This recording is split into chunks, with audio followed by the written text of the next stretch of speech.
with liberty and justice for all.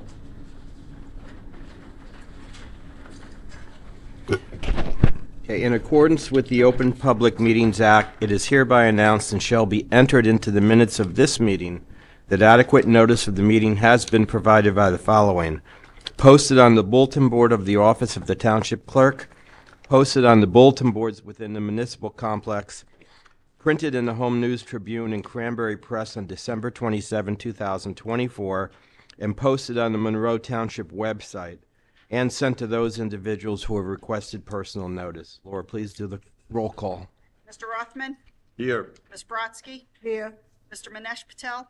Here. Ms. Damiani? Here. Mr. Slavacek? Here. Mr. Weiner? Dr. Kenzie?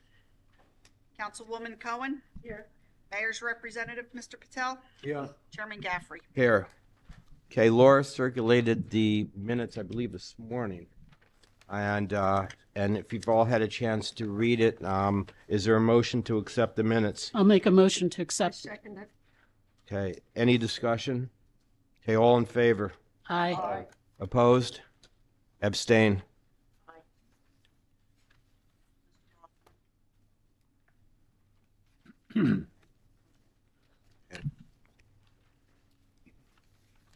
Okay, on the agenda tonight, the first application, PB 119417, 700 Highway 33 LLC.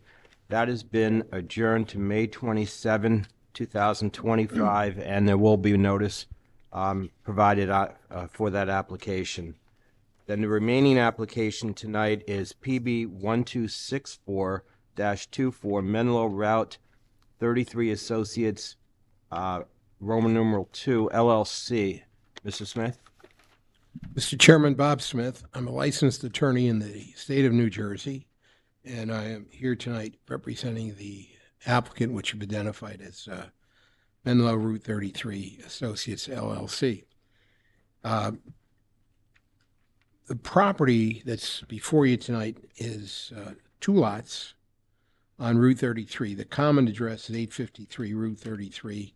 It's designated as Block 6, Lot 21.05 and 22.02. It's in the Highway Development Zone. The site is about 18.34 acres with approximately 1,244 feet of frontage along Route 33. The site is irregularly shaped with wetlands in the rear, which limits the area that's available for development. Our engineer will go into more detail on the specifics of the wetlands and the buffer requirements as we go forward. Current use of the property, both lots have commercial structures to be removed as part of this development, and the structures are old and not in the greatest shape, so just getting an early advertisement in. This will be a significant improvement to the looks of that property. What we're proposing tonight is a permitted use. This, as we said, this is the Highway Development Zone. We are proposing to construct about 202,100 square feet of logistics/warehouse, which consists of 196,100 square feet of the warehouse logistics space and 6,000 square feet of office space. This proposal also includes 108 vehicle parking spaces, 30 loading docks at the rear, the north side of the building, and 40 tractor-trailer storage spaces at the west side of the building. Additionally, there is significant grading, landscaping, lighting, drainage improvements throughout the site. The applicant is at this time proposing a septic tank on site with sufficient capacity for any sanitary waste from the operation, but we do have the intention to connect to a sewer service line when and if it is available in the future. We are seeking, as I said, we're a permitted use, but we are seeking a number of bulk variances, and the overall reason, which our planner will describe, we start with a difficult site in terms of the irregular shape, and as a result, bulk variances become necessary. But he'll go into that in greater detail.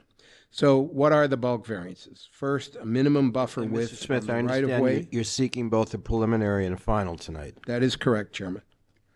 Minimum buffer width from the right-of-way, where required is 100 feet, proposed is 23 feet, and the relief that we're proposing is what was suggested in the CME Planners Report. Number 2, minimum parking size, where required in your ordinance is 10 by 20 parking spaces, we are requesting 9 by 18. Number 3, the number of parking stalls, where required is 275 stalls, we're proposing 108, which consists of 105 spaces and 3 EV spaces. Number 4, drive aisles for perpendicular parking required is 25 feet. We're proposing 24 feet. Number 5, buffer shall consist of a 6-foot-high sculpted undulating berm that has a top berm width ranging from 10 to 20 feet. We're requesting relief. We'll describe it. We think we have some pretty good alternatives. Number 6, no parking shall be allowed within 30 feet of the outer walls of any structure. Proposed is 12 feet from the outer walls. Number 7, off-street parking areas which abut a residential or institutional use on any side shall be set back a minimum of 50 feet from the lot line. Proposed is 33.5 feet. We really don't have residential structures nearby. There is some question whether we need that variance, and we'll discuss that at the appropriate time. Number 8, all parking areas for 20 or more vehicles shall contain grassed or landscaped island areas of at least 6 feet in width, separating rows of parking spaces, and island areas shall occupy a minimum of 10% of the area formed by the outer perimeter of the paved parking area. We're requesting relief from that requirement. We think we have very decent alternatives. Number 9, the height of the landscape screen shall be measured in relation to the elevation of the land at the edge of the adjacent area to be buffered, and the height of the screen shall be increased in an amount equal to the difference in elevation. And we're requesting relief, and our engineer and planner will discuss it in great detail. And then number 10, when a parking area of 3 or more vehicles or a loading and unloading area adjoins an adjacent residential property, a planned buffer screen shall be provided between the parking area and the adjoining property. The buffer shall be no less than 12 feet in height. And again, we're requesting relief with some we think, a very desirable alternative. And then number 11, not on the list, but suggested in Ms. Apte's planning report, that we should also request from you a 1-foot height variance. That we should go. We requested 75. She's suggesting that we request 76, and we'll develop this concept when we are at that point in our testimony. It's my intention to call 4 witnesses. The applicant is June Choi, who is a principal of Menlo Route 33 Associates. Our engineer is Chris Allais from Menlo Engineering Associates. Our architect is Zach Webster, associate principal of M&H Architects. And then our planner, who I think you've known for many years, Mr. Jim Higgins, a principal with Jim Higgins Associates. And for the record, Mr. Chairman, I'd like to acknowledge the receipt of your professionals' report. We have had the opportunity to review Central State Engineering Report dated March 14, 2025, and the CME Planning Report dated March 19, 2025. With your permission, Mr. Chairman, I'd like to call my first witness, June Choi, so they can give testimony. Mr. Choi?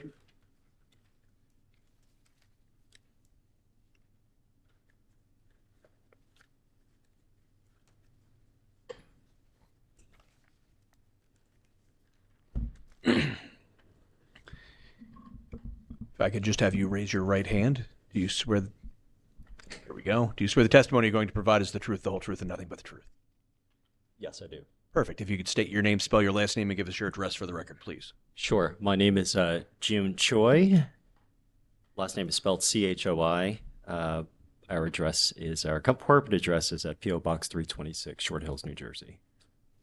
Okay, Mr. Choi, for the record, you are a principal of Route 33 Associates 2 LLC, correct? That's correct. And how long have you been working with that organization? I've been working, we started Menlo Realty Ventures in 2018, and I'm an industrial real estate developer with projects throughout New Jersey and Pennsylvania. All right, and that goes to the next question. I'd like to know what your experience is so the board can evaluate your ability to put together a good project. Sure. Well, I think some of you may know that I spent about half my career in public service, 4 of which was as an elected representative, former mayor of Edison, New Jersey. I think you probably heard about me in the news back in 2006, 2010 timeframe. So in that capacity, we reviewed hundreds of applications that came before our planning board, and I have attended numerous planning board meetings. So thank you for your service, because I know what all of you go through, and thank you for the professionals, Mr. Chairman. And how many square feet do you have under your control at this point?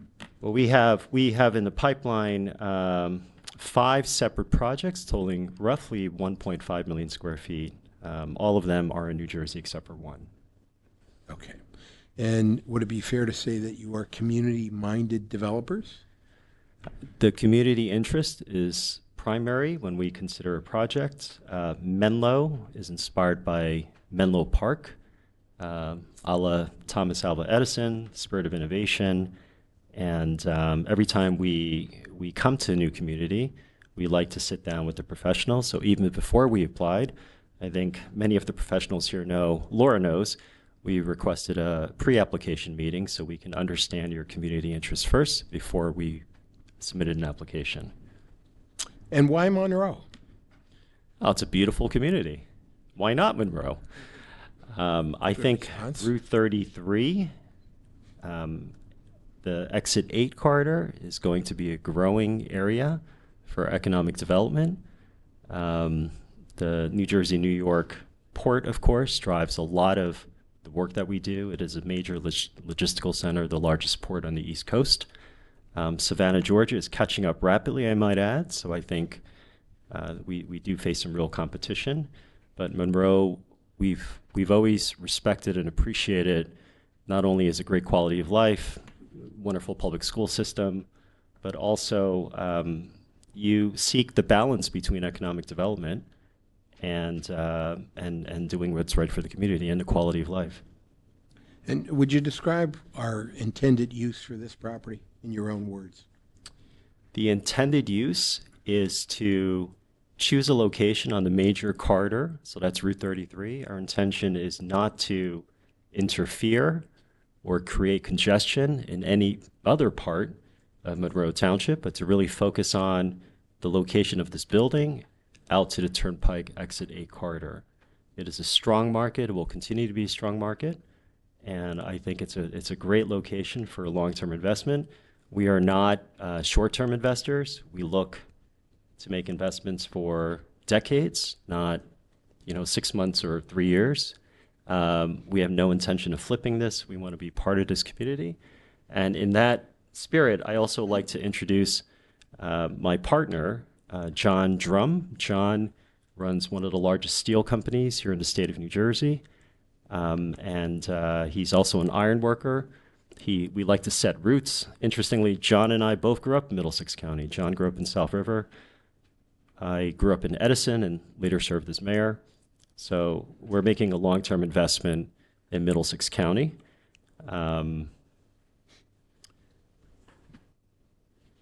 So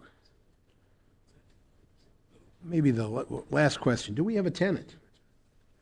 We do not have a tenant. We are confident that this location is so marketable in a very strong industrial logistical market that our intention is to build a spec.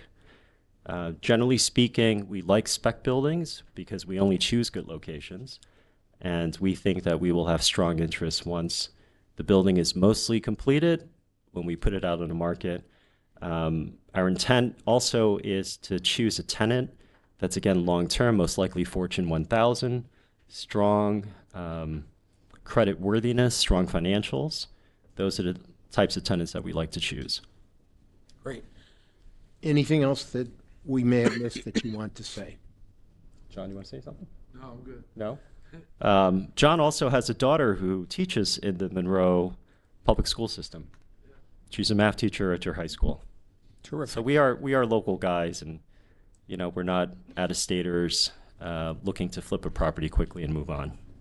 Mr. Chairman, my witness is available for questions if the board has any. Any questions? More?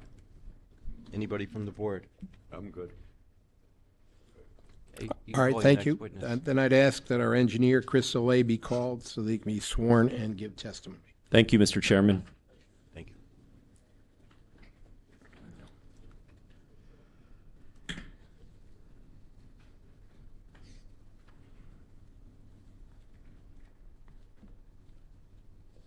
Good evening. If you could raise your right hand. Do you swear the testimony you're going to provide is the truth, the whole truth, and nothing but the truth? I do. If you could state your name, spell your last name, and give us your address for the record, please. Yes, my name is Christopher Soleil. Last name is S as in Sam, Z as in Zebra, A-L-A-Y. I currently work at Menlo Engineering Associates, located at 261 Cleveland Avenue in Highland Park, New Jersey. I received a bachelor's degree in civil engineering from the University of Rhode Island in 2008, and I've been a licensed professional engineer in the state of New Jersey since 2013. Thank you. Your credentials are accepted. Thank you. Thank you, Mr. Chairman. If you would, Mr. Soleil, how about giving us a brief description of the property layout, including the existing conditions, structures, and surrounding site features? And if I could just jump in real quick, anything that the board already has that's been submitted doesn't need to be marked. Anything that is new for this hearing would need to be marked. Okay. I do have two new.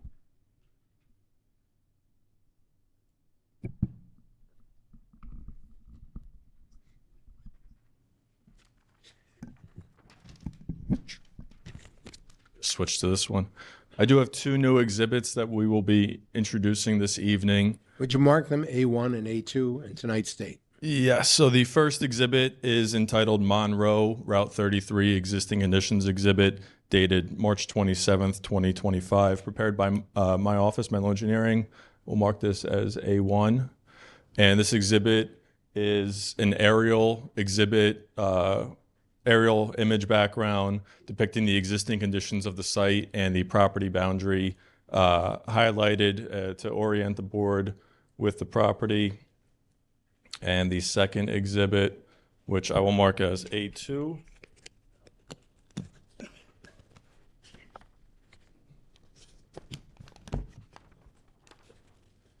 is entitled Overall Plan Exhibit, also Monroe Route 33, dated March 27, 2025.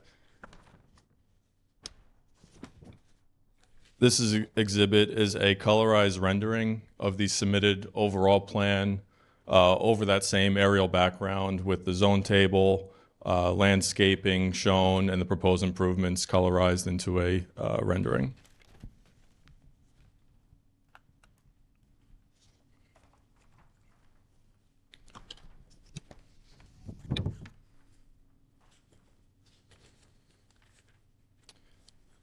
So back to Exhibit A1. Again, this is an aerial exhibit of the existing conditions of the site. The property is, as stated, an irregularly shaped lot. It has a jagged rear property line. Again, creates an irregularity to the site. It's known as Block 6, lots 21.05 and 22, as shown on the tax map of the Township of Monroe. It's located on the north side of the Route 33 corridor, which is a 4-lane divided highway. The property has approximately 1,243 feet of frontage on the north side of Route 33, and it's located approximately 3,000 feet from the intersection with Prineville Road to the west of that intersection. Overall, the property is approximately 18.34 acres in area, and it's located entirely within the HD Highway Development District. Surrounding the property, as you can see, it's mostly open field and wooded area. Again, surrounding the property is also the Highway Development District.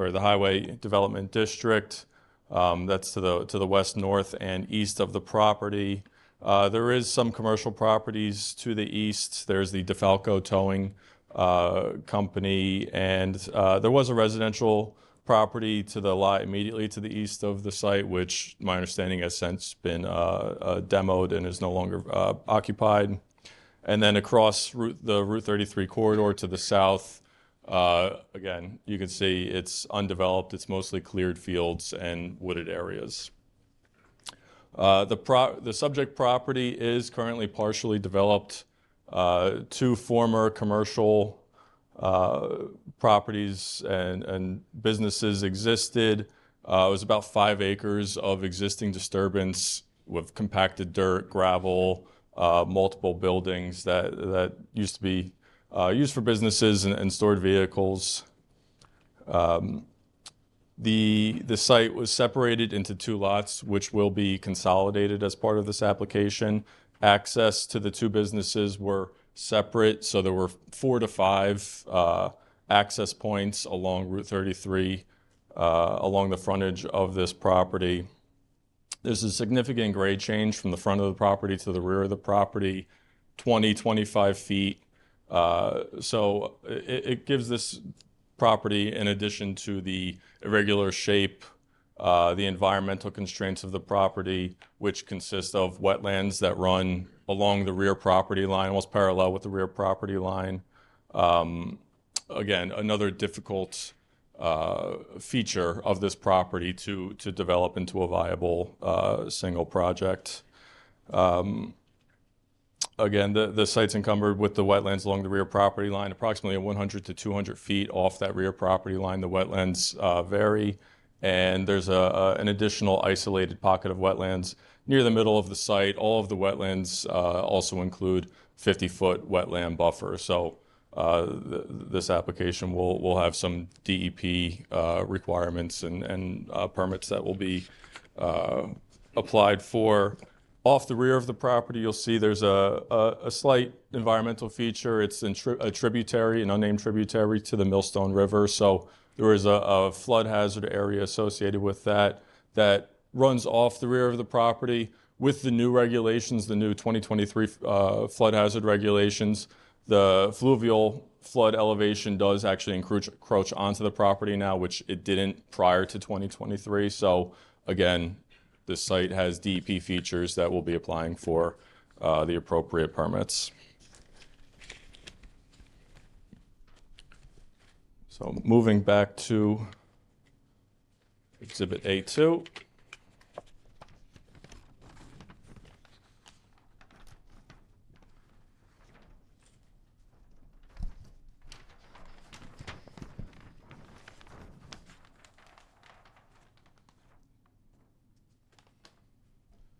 And the proposed improvements, again, as you can see, the irregular shaped lot, the wetlands as discussed, the buffers, it does reduce the developable area of this property.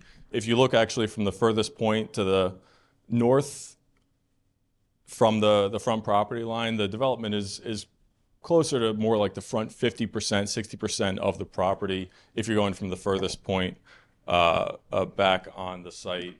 So what the project is proposing is a 202,100 square foot warehouse with including approximately 6,000 square feet of office space. The office space split at the southeast and southwest corners of the property. The zone permits business, office, shopping centers, auto businesses, and storage and distribution warehouses. So this is a permitted use. So you can see the zone really encourages, business commercial properties such as this property. The building as located meets all of the building setback requirements, but there is an additional landscape buffer that's required for property in this highway district.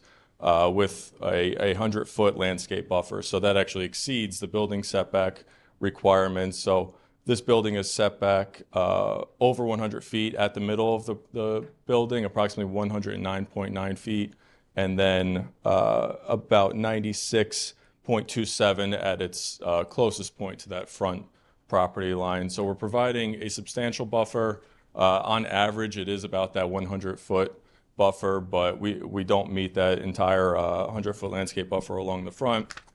I'll touch on what is being provided as we get to the landscape portion, because it is a little difficult to see actually the entire landscape enhancement that's being made. We're providing a substantial berm along the front property line, which on a 2D view is not that easy to envision, but the berm itself meets the intent of the ordinance to provide an undulating berm to enhance the front of the property. And then there's a substantial landscape buffer provided along that Route 33 corridor at the front of the building to really kind of beautify the site and soften the warehouse frontage. So in addition to the setbacks that the building meets and the landscape buffer, there is associated parking with the facility. We're providing 105 parking spaces, about 82 spaces along the east side of the building that kind of wraps around the rear of the property, and then an additional 23 spaces on the west side, again with the office spaces split between the two sides of the building. We have parking on both sides. It allows us to potentially have 2 tenants in the building, although the intent really and the goal would be to have 1 tenant, as Mr. Choi described. The spaces are size 9 by 18 with 24-foot wide drive aisles, and they both of those require a variance. The spaces by the ordinance standards require 10 by 20, and the drive aisle should be 25 feet to comply. Again, 9 by 18 and 24 feet is standard in many developable ordinances, and I think for a warehouse use such as this, it's a justifiable variance for each one of those. We'll have some additional justification by our planner later on, but I think both the 9 by 18 and 24-foot wide drive aisles are safe design standards that are followed in many zones. To provide access to the building, we do have a 6-foot wide sidewalk along the parking fronting on the building with an additional 6-foot green space. This provides a 12-foot parking setback from the building face. One thing that came up in one of the review letters was that we're providing 3 EV spaces, which is accurate. 4 spaces are actually required per the EV statute, so we're going to increase the EV space to 4, and we can actually at the same time reduce the number of handicap spaces from 10 down to 5 spaces. That will provide a better flow, more even development. 10 handicap spaces, I think is overkill for facilities such as this. So we can reduce that. And one of the variances, as discussed, was providing a landscape island in parking aisles with over 20 spaces. And by reducing number of handicap spaces, we could provide that additional landscape island, which would eliminate that variance if the board would like to see that variance eliminated, but we feel we can justify it all the same. The facility also includes 30 loading docks located along the north face of the building and 40 trailer storage spaces. Both of these meet the township ordinance, so we comply with the ordinance, where a maximum of 41 trailer storage spaces are permitted and only 11 loading docks are required. Again, we're providing more than what's required by the ordinance, and we're meeting the size requirements. 12 by 50 is required, and we're providing 12 by 60, I believe, along the back north face of the building. 15 of those trailer storage spaces are angled, as you can see, along the west side of the property line. So this leads into access and circulation. So we have access at 2 points of the facility, right in, right out at the southeast corner and right in, right out at the southwest corner. This provides for a counterclockwise circulation of the site, which is really what's the desired circulation, so that when tractor trailers can enter the site. They can then back into the loading dock spaces, looking over their left shoulder. That's kind of that's a design standard that's desirable for truck drivers. So at the same time, we have this angle trailer storage spaces. When trucks enter the site, they can circulate counterclockwise, pull into the loading dock spaces, and then continue in the counterclockwise direction and back up into those trailer storage spaces before leaving the site in the future. So just a little bit of a nuance for this facility. In addition to the trailer storage spaces and the loading docks, we do have 2 drive-up ramps, one at either end of the loading area, and then adjacent to the drive-up ramps, there will be refuse compactors that will be installed. We don't have dumpster enclosures shown on site, but those compactors are a nice way to keep trash enclosed in a compactor. Don't let, trash leave the facility. It keeps it nice and clean and keeps everything sorted and organized. One thing you'll notice, again, kind of a nuance of this site, we do have a bit of a bump out in the rear loading area. It's one of those things, again, the irregular shape of the lot, the wetlands, the buffer requires this jog in the loading area. We ran the truck movements and it doesn't create any issues. We located the loading docks and the trailer storage spaces, so it's not an issue. But again, it shows that this is an oddly configured site that has some environmental constraints that causes and kind of leads the design of the project. So just something to notice there. Again, so now working to the outside of the site, that landscape buffer that was required along the front of the site is also required from the sides and rear of the property. The circulation drives on the outside have about a 31-foot setback to the sidelines, and then a 25-foot setback from the western property line at the rear of the property near the basin. Again, with the site being squeezed the way it is with that jog in the property, it kind of pulls everything towards the Route 33 corridor, and then we have to kind of spread it out towards the sides, which is part of the reason that we are not meeting that entire landscape buffer setback. But all the same, we are providing a heavy landscape planted buffer along the side property lines, which will enhance the view, the beautification of the property, and provide that buffer that is intended as written in the ordinance. Staying along the rear of the property, we have 3 bioretention basins surrounded with retaining walls. Again, we're limited in the developable area of this property, so with that large grade change that I touched on, from the front of the site to the back of the site, we're trying to limit our disturbed area, and we're really cut off by those environmental constraints. So we have retaining walls surrounding those bio basins. We have post and rail fence at the top of those retaining walls for safety, and then we provided a guide rail along the rear loading area, so that as that slope drops off, we're providing a safe design for vehicles and pedestrians that circulate around the site. Really, one of the last improvements that we're providing is a freestanding sign at the front southeast corner. It'll be hard to see on this exhibit, but we're providing a freestanding sign that meets and complies with the ordinance requirements. We currently show it as setback 10 feet from the Route 33 corridor.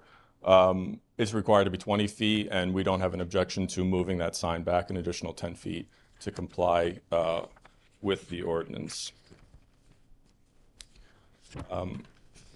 So moving on to that stormwater, as I started discussing, the stormwater management design is designed to comply with all local, state, and outside agency requirements, providing water quality, groundwater recharge, and runoff reductions from the site with utilizing green infrastructure standards as outlined in the DEP BMP manual. So you can see we do have 3 bioretention basins that will provide runoff reductions and water quality by allowing runoff to infiltrate through a soil medium, clean the water, provide 80% TSS removal as required before discharging to the rear of the property. The goal of stormwater management is to meet those three requirements as well as to maintain the existing drainage pattern of the site, and we're accomplishing both those requirements with the stormwater design conveying all runoff to the rear of the property. And then one additional groundwater recharge is being met via by our subgrade infiltration basins that are proposed under the loading dock that takes the clean roof runoff, conveys the runoff to the infiltration basins, and recharges the groundwater. For sewer water, there's actually not sewer and water currently available for the site. We're providing a septic field off the southwest corner of the building along the frontage. That septic field can handle up to 2,000 gallons per day. That's a maximum limit that's permitted. And that is driving another piece of this application, which is the number of employees on the site. Per the DEP requirement, you can only have up to 80 employees per day, either one shift of 80 employees, two shifts of 40 employees, however you want to break it down, but you can have a maximum of 2,000 gallons per day. So that limits the number of employees on site, which again will go towards justifying our parking variance of 105 spaces provided with only 80 employees per shift maximum. That variance, I think, is easily justifiable. In the future, as Mr. Smith stated, we're hoping that there is sewer and water available along the western property line. So the design was thought out to have that septic field at that southwest corner of the building because there's potentially a future tie-in to the public sewer system, which we do intend to connect to when and if it should become available. With no water available, we are proposing a well, which will feed domestic and fire water for the building to provide fire suppression. A water tower, a water tank will be provided off the northwest corner of the building near Bioretention Basin 1. This would be an above-ground tower to store water, which will then provide pressure to feed the fire loop around the building and provide pressure to a sprinkler system inside the building. All calculations, all required design documents will be provided for that and applied for with the DEP, with the township, and all local and outside agencies. And then, again, gas and electric will be provided from infrastructure along the Route 33 corridor. Onto landscape. Again, I know this is a important topic. We're really providing a nice buffer along the front of the site with that 10 to 20 foot wide berm. The grade from the base of this berm along the front, if you can imagine, is 10 feet from bottom of berm to top of berm. And then it has a width of 20 to 40 feet from the bottom of the berm on each side. So it's really a substantial, landscaped feature that will provide softening of the warehouse building along Route 33, really meet the intention of the ordinance to provide a nice screening of the warehouse. Then on top of that 10-foot berm, we'll have you can see it, there's about a triple row of evergreens and flowering trees and shrubs to really provide a nice landscape view from the Route 33 corridor. And the same thing along the sides.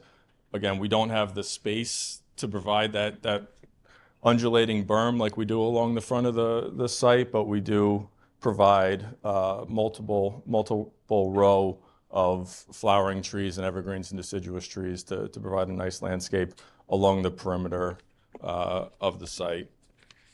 In total, there's 70 shade trees, 281 evergreens, 22 flowering trees, 371 shrubs, and 926 ground cover. This meets the tree replacement requirement. It meets the number of street trees that are required.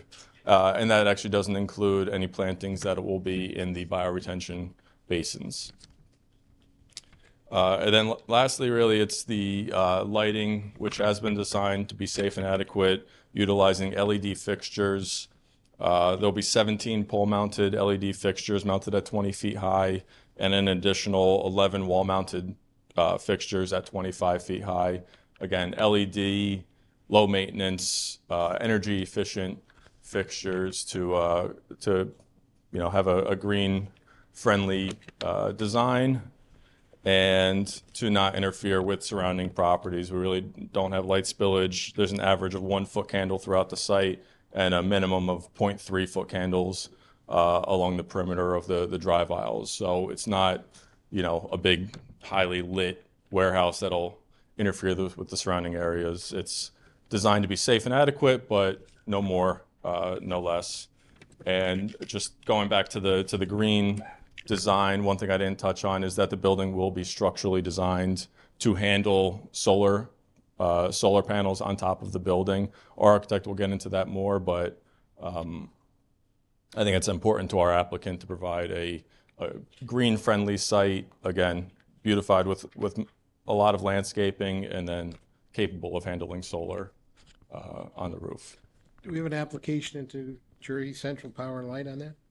I don't know if it's in yet, but I know that the intent is to apply for that solar, not just provide a structural building that can handle it, but to actually apply for the solar. Anything else you want to mention? I don't believe so. If there's any questions in regard to the review letters, we can get into that. That's but- probably a pretty good idea. Mr. Chairman, would it be all right if we address the review letters? Okay. So why don't we try Mr. Razumovitz's memo of March 14th. And the overall concept that I'd like to throw out there is we agree with just about everything. All right, there's like 4 or 5 items that we need clarification on. And with your permission, if I don't indicate we have some concern, we've agreed to anything else that's in the report. So let me direct your attention to page 8 of Mr. Razumovitz's report. And we're specifically talking about item 32A and B. And this is with regard to soils testing. And we're all for soils testing. And that's actually page 6, sorry. I'm sorry. Hold on. 6 of 10.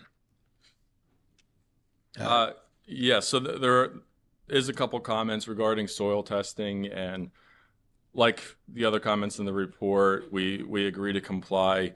The soil testing, we either will provide the additional soil testing to satisfy the requirements, or I did take a look at the design. It looks like we could reduce the number of infiltration basins on site while meeting the groundwater recharge requirement.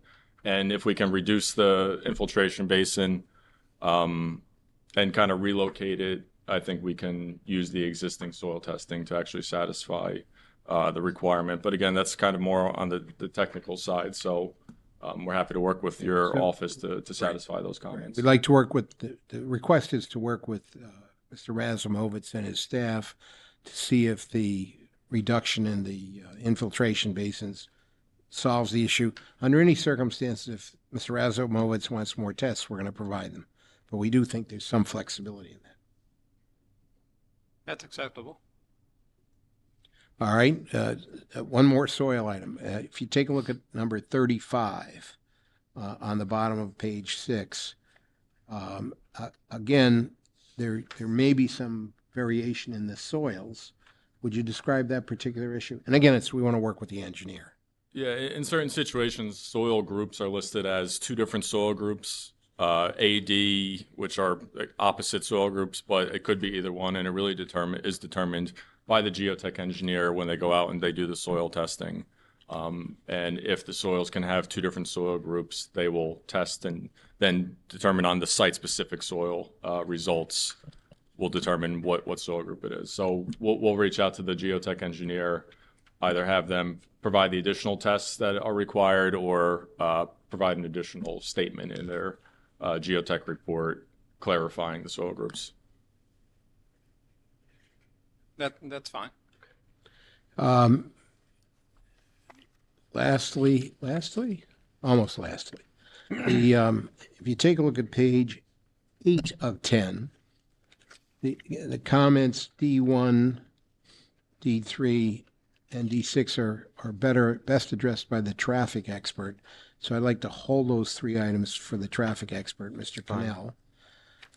Lastly, I believe if you take a look at page 9 of 10, there's a list of approvals that may be required, and the only caveat we're putting there is if needed. It may turn out that some approvals aren't needed. Happy to provide them. We'll get them all if they're needed. And that's the only amendment. And other than that, we agree with the report in its entirety. Yes, that's correct. Okay. So let's take a look at the planner's report dated March the 19th from CME Engineering. And again, we agree with all of it, but maybe a little clarification. On page 4, there is a comment about the bottom item, which is DII. Landscape plan appears to include 3 large swales to be planted with turf within the front yard between the proposed berm and the proposed warehouse office building.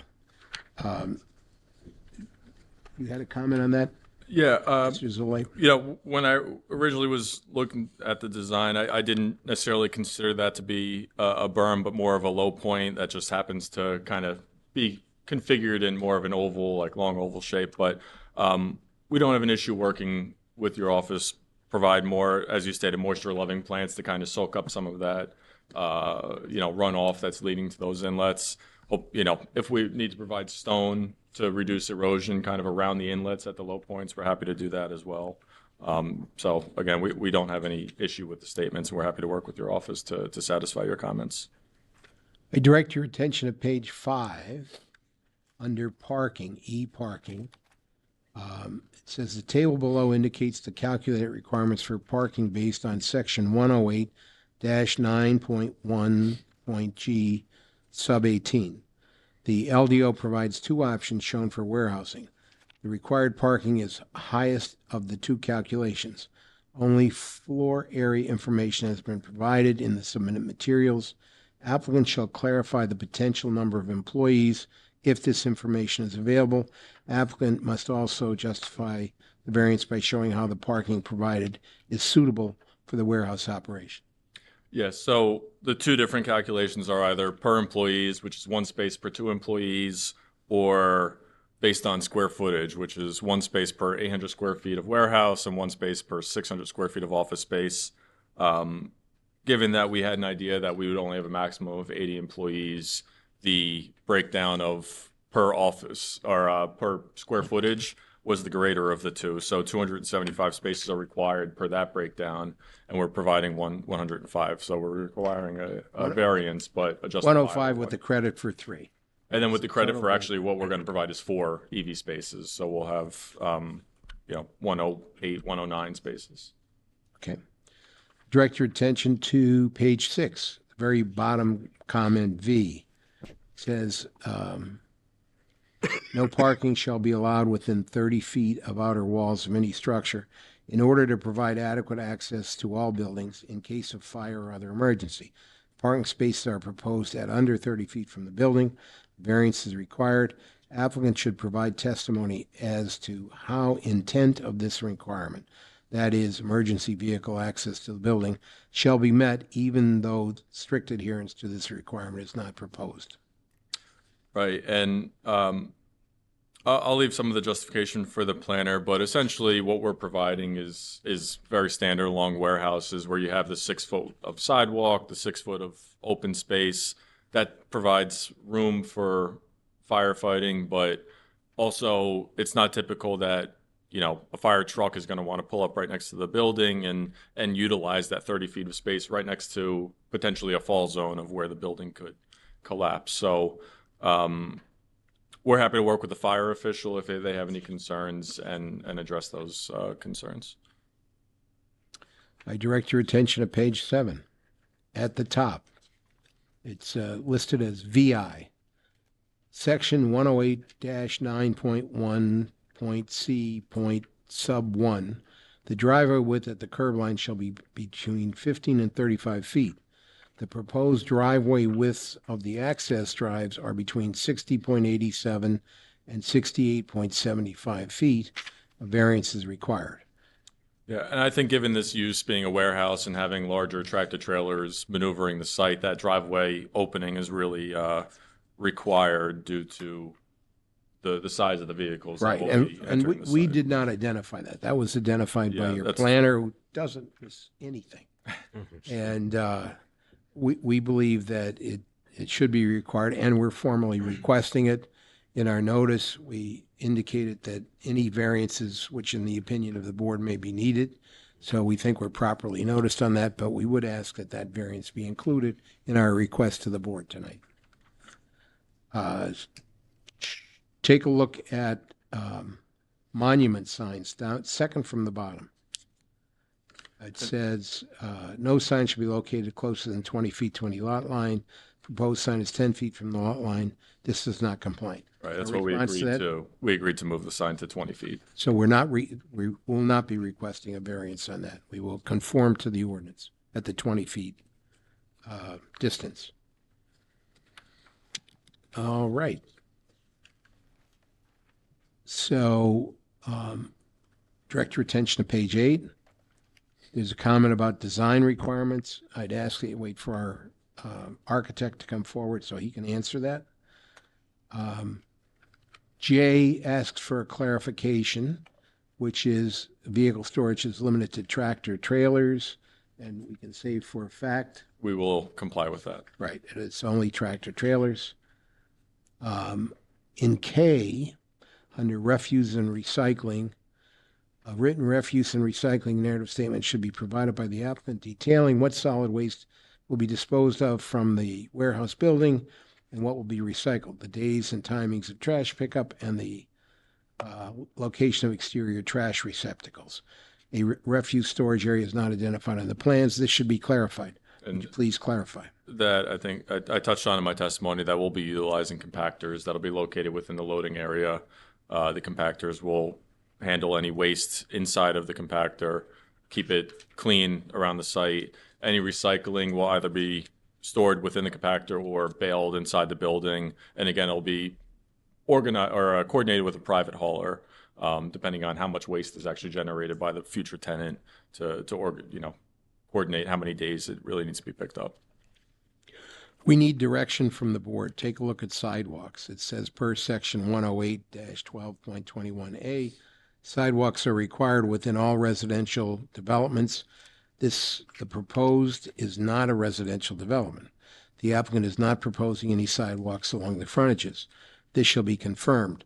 The board during site plan review would consider whether a sidewalk along Route 33 frontage should be required. Whatever you want us to do, we'll do. Is there a specific recommendation, or do you want to hold that in abeyance? Mr. Chairman, frankly, you agreed to do the curbs and sidewalks in my letter. I didn't hear you take exception We to didn't take exception to installing it. curb and sidewalks. So, is that what your question is now? Yeah, we're just making sure. So again, our ordinance requires a curb and sidewalk improvements along the frontage. It's state jurisdiction, but in keeping with our improvements along Route 33, there's been a sidewalk or a walkway of sorts in that area. Has the state objected in any of the other cases? Do you know? None that I'm aware of. Okay, Yeah. so maybe we could just put the caveat as long as there's no objection from the state of New Jersey. Can't hear you. We'd like to put a little caveat in there, and the caveat being that we're happy to put in the sidewalks, the curb, et cetera, as long as there's no objection from the state of New Jersey, because it's their road. So we got to check, got to make sure they're not going to object to the sidewalk and the curb. And Well, we're happy to do it. Mr. Chairman, I would just say, you know, I would say the township wants the sidewalks, and you should be going to the state with that in mind. Yes. They have not denied any of the other projects that have gotten approved along Route 33 for that sidewalk or walkway of sorts. It may be like more of an asphalt walkway as opposed to concrete. But again, they haven't denied it anywhere else, so I wouldn't expect it here. And we're not unhappy putting it, Thank you. just I think want to we're make in sure agreement. we're not breaking any laws and using anybody's property over their objection. So we'll check it out. The engineer will check it out with the state of New Jersey. Down the bottom of the page, under environmental impact, M sub I, it does not appear that any development areas proposed in wetland areas that shall be confirmed. Would you please confirm it? Right, yeah, the only disturbance that is within the DEP area is for buffer averaging. So we're not disturbing well, we are filling isolated wetlands, which is permitted under the DEP statute. So we're filling isolated wetlands. We're permitted to fill up to an acre. That is in the DEP standards. There's no chance of that getting denied. So then it'll just be in addition to that buffer averaging. Right, and the item below it, II, does not appear that any flood zones are located on the subject properties. Applicant's engineer should confirm. Right, and that's what I touched on as well. The flood zone is off the site, or the 100-year flood is off the site per the FEMA map. With the 2023 regs, where it's FEMA +3, it does encroach onto the property. So again, we'll be applying to the DEP for verification and any permitting. Okay, I direct your attention to page 9 and item N, and with your permission, Mr. Chairman, that's an architectural question. We'll save N for the architect. O, applicant should discuss if any green building techniques, including green roofs, solar panels, or other site design techniques are being proposed, and I think you answered that in your testimony. Right, and I'll leave the architect to any other techniques other than, like I stated, the solar panels, which the applicant intends to apply for. All right, and planning comment D, the applicant must provide additional details on the proposed operation of the building, including number of shifts, number of employees, hours of operation, numbers of expected truck deliveries and pickups, and I think you partially provided that. We have a limit of how many employees on the site? It's limited of 80. As long as we are utilizing the septic field, it's a limit of 80 employees. If in the future we are able to tie into a public system because that sewer is installed, that could lift, I guess, that number of employees per day.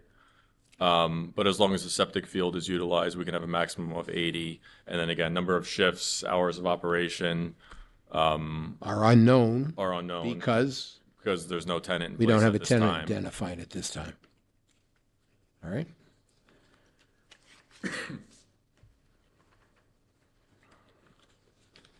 I think that may be the last item there.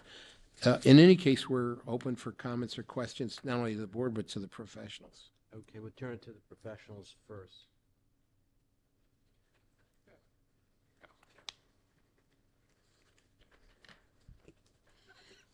I just have one question. Based on your testimony today regarding the water tower that's being proposed at the Yes. back, what would be the proposed height of that structure? It hasn't been designed yet, so I don't have an exact answer for you.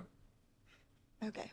But we would not be going beyond the height permitted in the zone, correct? Right. If for whatever reason the tower had to exceed what's permitted, we'd be back before the board. Okay. Thank you. Other than that, I think you already testified you'll comply with all the landscaping, lighting comments, and everything else. Yes.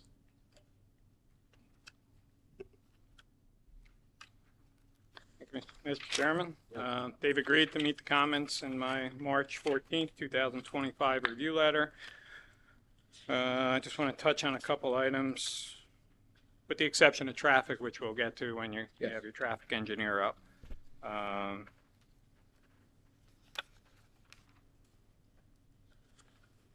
The property to the rear is residential. What's the distance from your warehouse to the proposed homes on the property behind you?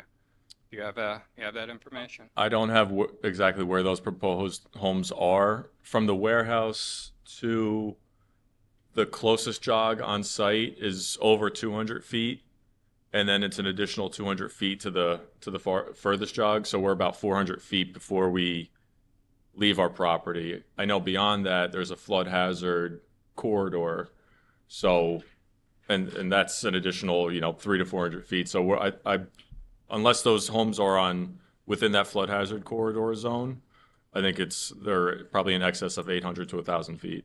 Yeah. So landscaping, buffering in the rear, there's none proposed as far as landscaping. So how do we provide some buffering for those proposed homes that are already approved, by the way?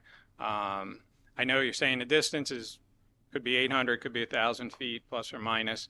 The property does drop off into those floodplain areas, so there's frankly nothing really blocking these, the trucks and the overhead doors from, or in the loading docks to those homes. So how do we get some buffering in there with this application? Yeah, I mean, like I stated, we're really right up against that wetlands and wetlands buffer. We have retaining walls along there, so even planting beyond that loading area, we're falling within the geogrid of those retaining walls. So it is a challenge to provide buffering in the back there. I know because those are bioretention areas, we'll have plantings within the bioretention area, so we could take a look at what type of possibly taller landscape materials we can plant within the bioretention areas. And anywhere where we're not restricted by the geogrid, we're happy to take a look at providing some additional plantings. But are you able to put any berming in that area? Again, to block the loading docks or give some buffering of the sound to those residential? We currently have a berm in there, but for stormwater purposes, again, I think with the limits of that wetland buffer, I can't say that we're going to be able to grade anything in there that would have a substantial impact on. So I'm throwing things out there, maybe a sound wall of some sort to sort of dampen the noise. Mm-hmm. So something to consider, should this gain preliminary approval, for you to consider between preliminary and final. Yeah. Should you get approved. I think the applicant wants to make a contribution here. Mr. Choi, if you would. So our understanding regarding the wetlands to the rear of our property separating the large housing project behind us is that there is at least a 30-acre wetlands mitigation plan. Now, the DEP has not provided the details of that, but we do believe there is going to be significant natural buffering. And all I ask is that we wait to see what those plans are from the DEP. It could be very natural in scope, and our estimate is about 1,000 feet away with DEP natural buffering. So until we see that, it was difficult to sort of speculate as to what we should be doing to provide additional buffering beyond that. That's the only caveat I would ask. Is that DEP landscaping that they're proposing, is that on your property or? No, it's off our property, but there's a significant wetlands area behind our property that separates the housing project and us. So we just asked, we can get in touch with the DP to see exactly what those plans are, but I think you can expect that there will be some natural buffering that will grow over time. But we're happy to work with you to figure out what additional buffering may be required beyond that. With regard to those buffers in the rear and the front, you said, did you do any kind of vertical profile to see, the height of the buffer, how like if you stood on a road and you looked at the building, would you see the building? Would the front buffer block the road? Did you do any kind of Our profiles like architects that? did do a profile, even views, just to show screening of the rooftop appurtenances. We didn't do one specifically showing the berm, but I know the top of the berm is approximately 10 to 12 feet above the finished floor of the warehouse, and then the landscape that's on top of that berm can grow in excess of 20 to 30 feet. So, but I don't have an exact cross section showing that. The architect will be providing that when. Yes, we have an exhibit that the architect will show the. I'll hold off comment on that. View. With regard to the outside agencies, and this ties in with the traffic a little bit, and I know Mr. Smith, he said, as applicable, whatever outside agencies are applicable. My concern is Middlesex County Planning Board, and as well as Monmouth County concerning the intersection, which we'll get to when we start talking traffic. So that is a comment in my review letter, as well as far as getting approvals from NJDOT, Middlesex County, and Monmouth County regarding the intersection of Rhineville and Route 33, and any improvements there. All right, bear with me.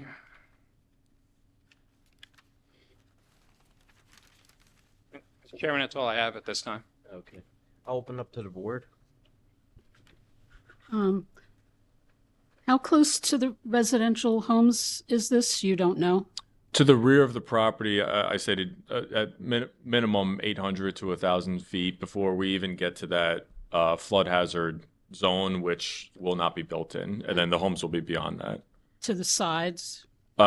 Further away from us, to the north, and then to the sides as well. So, excuse me, with the parking lot and the wetlands, is the wetlands are right there, like where that dip is in the back, where the parking lot is? Excuse me. Is the wetlands right up against where your parking lot starts? Yes. So not as much to the sides because we stay out of the wetlands and the wetland buffer. There's a dark line that runs. It's not exactly parallel, but it kind of runs parallel with the rear property line, and then off of that is 50-foot buffer. So the retaining wall really runs along that 50-foot buffer. Where this jog is in our property, we're closer than that 50 feet, so that's actually where we have to do some averaging, buffer averaging, and then where we stay outside the 50-foot buffer as we get closer to the western edge of the property. And so doing any development within that buffer, you have to mitigate that somewhere else. And since we're kind of running along that buffer along the entire back of the property, there's only so much room where we can mitigate that disturbance. Would you say, like, if because we get a really wet season, flooding and everything, and the trucks, the weight of the trucks collapse, is that a possibility with the wetlands? No, I mean it's designed to handle Okay. wet season, the soil. Again, we'll have a geotech involved who will analyze the existing soils, make sure it's compacted appropriately. The retaining walls will hold up the site to make sure there's no potential of collapse. And one of the things that makes the site difficult, again, with the slope of the site sloping so much to the rear, we have a lot of area that is required to be flat. So we are bringing in an amount of fill, which will kind of lift the site out of that wet area, and provide some protection against the. Are you planning like a outside seating area for the employees? Or? We don't currently have one shown. Again, we do have some of the green space along the front and some green space along the building on the sides, but we don't currently have an area designated. All right, thank you. That's it. Quick question. I was reviewing, I guess it's the land development application that was done last September. And it mentions in there about water and sewer going before MTUD, Monroe Township Utility Department. have you applied? Now, that was back in September, that's 6 months ago. Have you applied for them, for this application? No, we haven't. We've been waiting to get before the board before we really apply to any outside agencies. Thank you. Mr. Resmo. Let's have one follow-up question. NJDEP LOI, you have your LOI. Yes. Did you get permits yet for buffer averaging? No, we haven't applied for any of the outside agency permits yet. Because one thing I'm looking at, it looks like the way it's drawn, your buffer averaging line is at the retaining wall. So, how do you construct the walls and the amount of fill that you're bringing in, without doing more buffer averaging? More reducing disturbance that to the buffer averaging. So, Okay. something more to take a look at. Yeah, and again, the DEP will review that, and if they have comments on that, we can address it.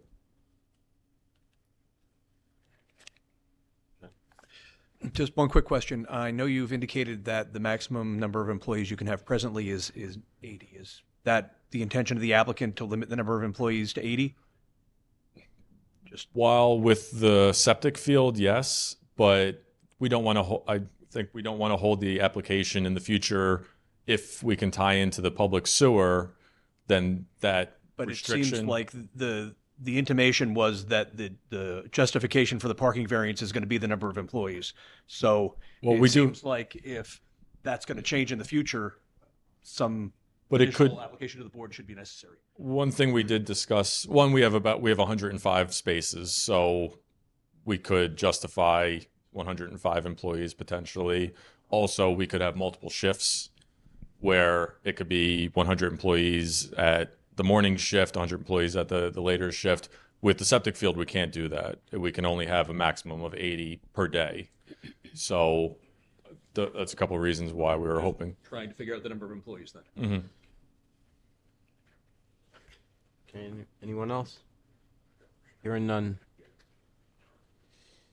Mr. Smith? Call your next witness. Just before you leave this topic, let me consult with my client. 5-minute break. Okay, we're going to take a 5-minute break then.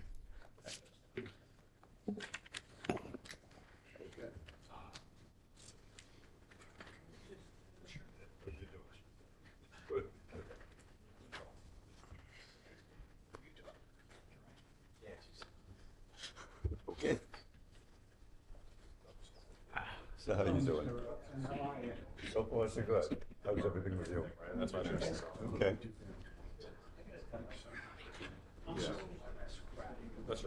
Yes.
variance at that time.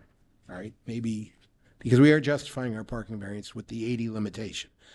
So we talked to our clients and said, there's a legitimate concern. Could we agree that if we do connect with sewers in the future, that we come back to you to justify parking or occupancy or utilization of the building? And they said that's not a problem. So if you want to list that as a condition, hopefully that deals with that issue in an appropriate way. It does. My next witness, Mr. Chairman, is Scott Cannell, who is our traffic engineer. I'd ask her to be called and sworn so they can give testimony. Good evening. If you could raise your right hand for me, do you swear the testimony you're going to provide is the truth, the whole truth, and nothing but the truth? I do. If you could state your name, spell your last name, and give us your address, please, for the record. Yes, it is. Scott Kennel, Kennel, with McDonough and Ray Associates, located at 1431 Lakewood Road. And you've been before this board before? Before this board as well as the zoning board on many occasions. Okay, you need not go through your credentials. All right, thank you. Thank you, Mr. Chairman. Mr. Cannell,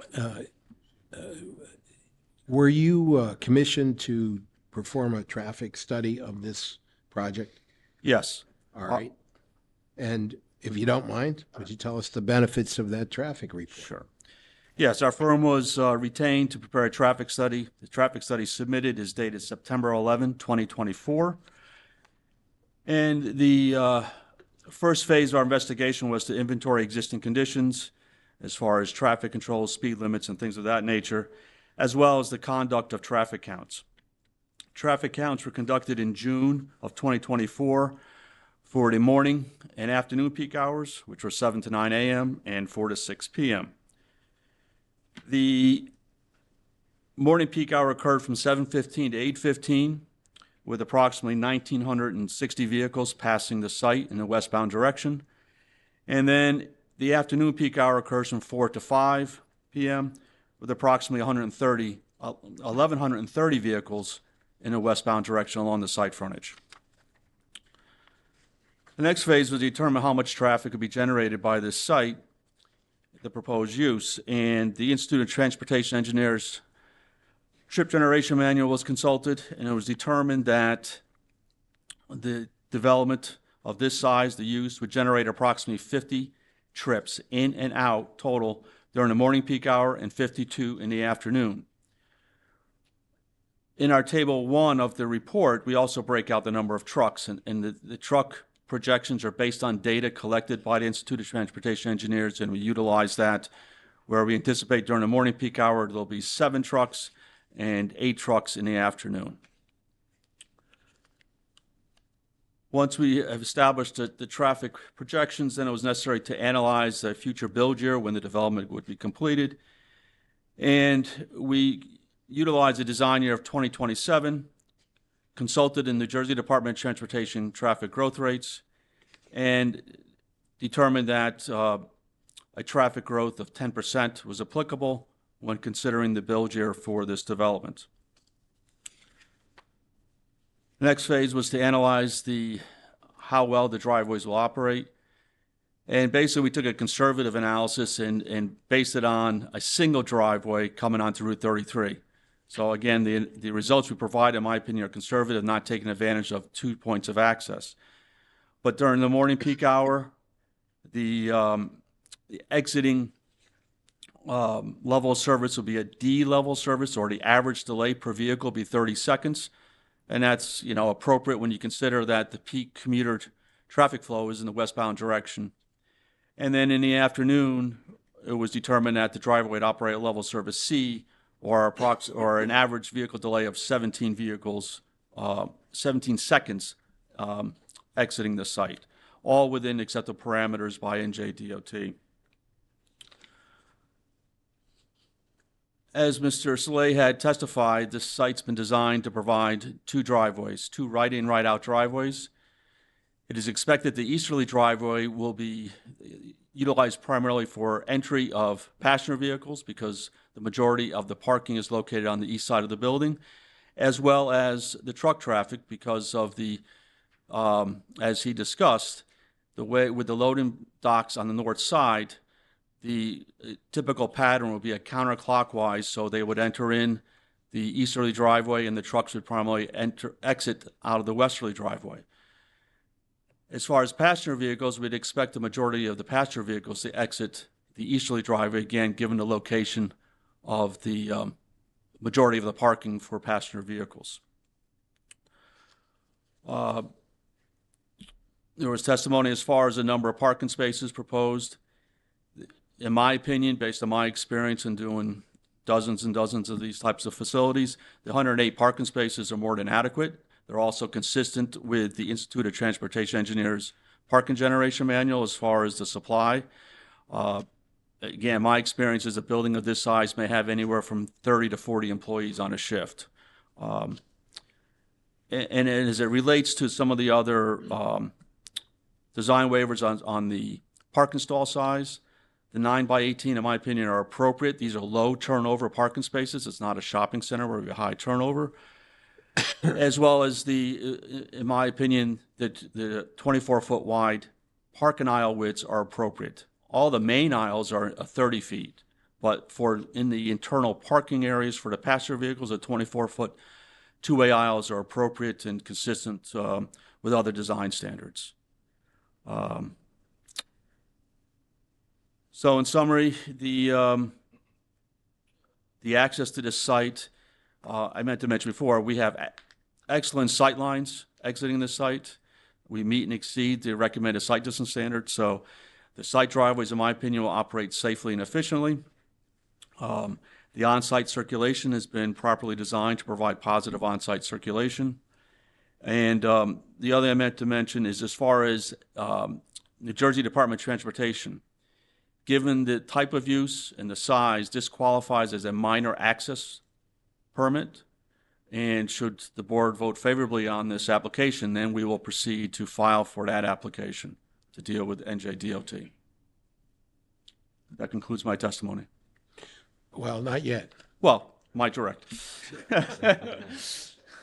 So you may remember there were a couple of traffic items in Mr. Razumovich's report that we said we'd hold for the traffic expert. So I direct the board's attention and your attention to page 8 of Mr. Razumovich's report. D1 it says trucks traveling east to the site need to take the jug handle at the intersection of Route 33 and Prodlin Way / Prineville Road. It appears that trucks are driving over the curb at this location in order to make a left turn to travel west onto Route 33. Additionally, there appears to be a truck stacking problem due to the limited left turn lane space available. The plan shall be revised to include improvements to this intersection as required by NJDOT, Middlesex County, and Monmouth County. Would you respond to that comment, please? Yeah, as it regards to, yes, I've been out at the intersection. You can see where there are trucks that have rolled over the curb and trying to make that left turn movement. That is not, DOT does not require us to analyze that intersection. Again, we are, the criteria to analyze the intersection would be 100 peak hour trips. We're adding anywhere from 30 to 40 peak hour trips to that intersection. And I think also I've reviewed the marketplace proposed improvements, which I understand they're going to look to start those construction improvements, say within 12 months. That anybody coming to this site, or trucks particularly, would not be making a direct left onto Route 33. They would be a through movement going past the restaurant that's on the right side there on the corner, and then making a left turn into the new slip ramp that will connect to Route 33. I discussed the intersection improvements for the marketplace with their traffic engineer, and he indicated that DOT did not require them to do any improvements to the south side of 33 where those where that island is and the near side jug handle. But there are no requirements from Monmouth County. Again, we're below their threshold, which is 50 peak hour trips. And I'm not aware of Middlesex County requiring us to analyze that intersection as well. And the reason for that is lack of impact, correct? Correct, because of the amount of traffic to be generated. Right. I direct your attention to item number 3. The traffic circulation plan shows trucks entering on the eastern portion of the site and exiting on the western portion of the site. Will there be restrictions for trucks to exit on the eastern portion of the site?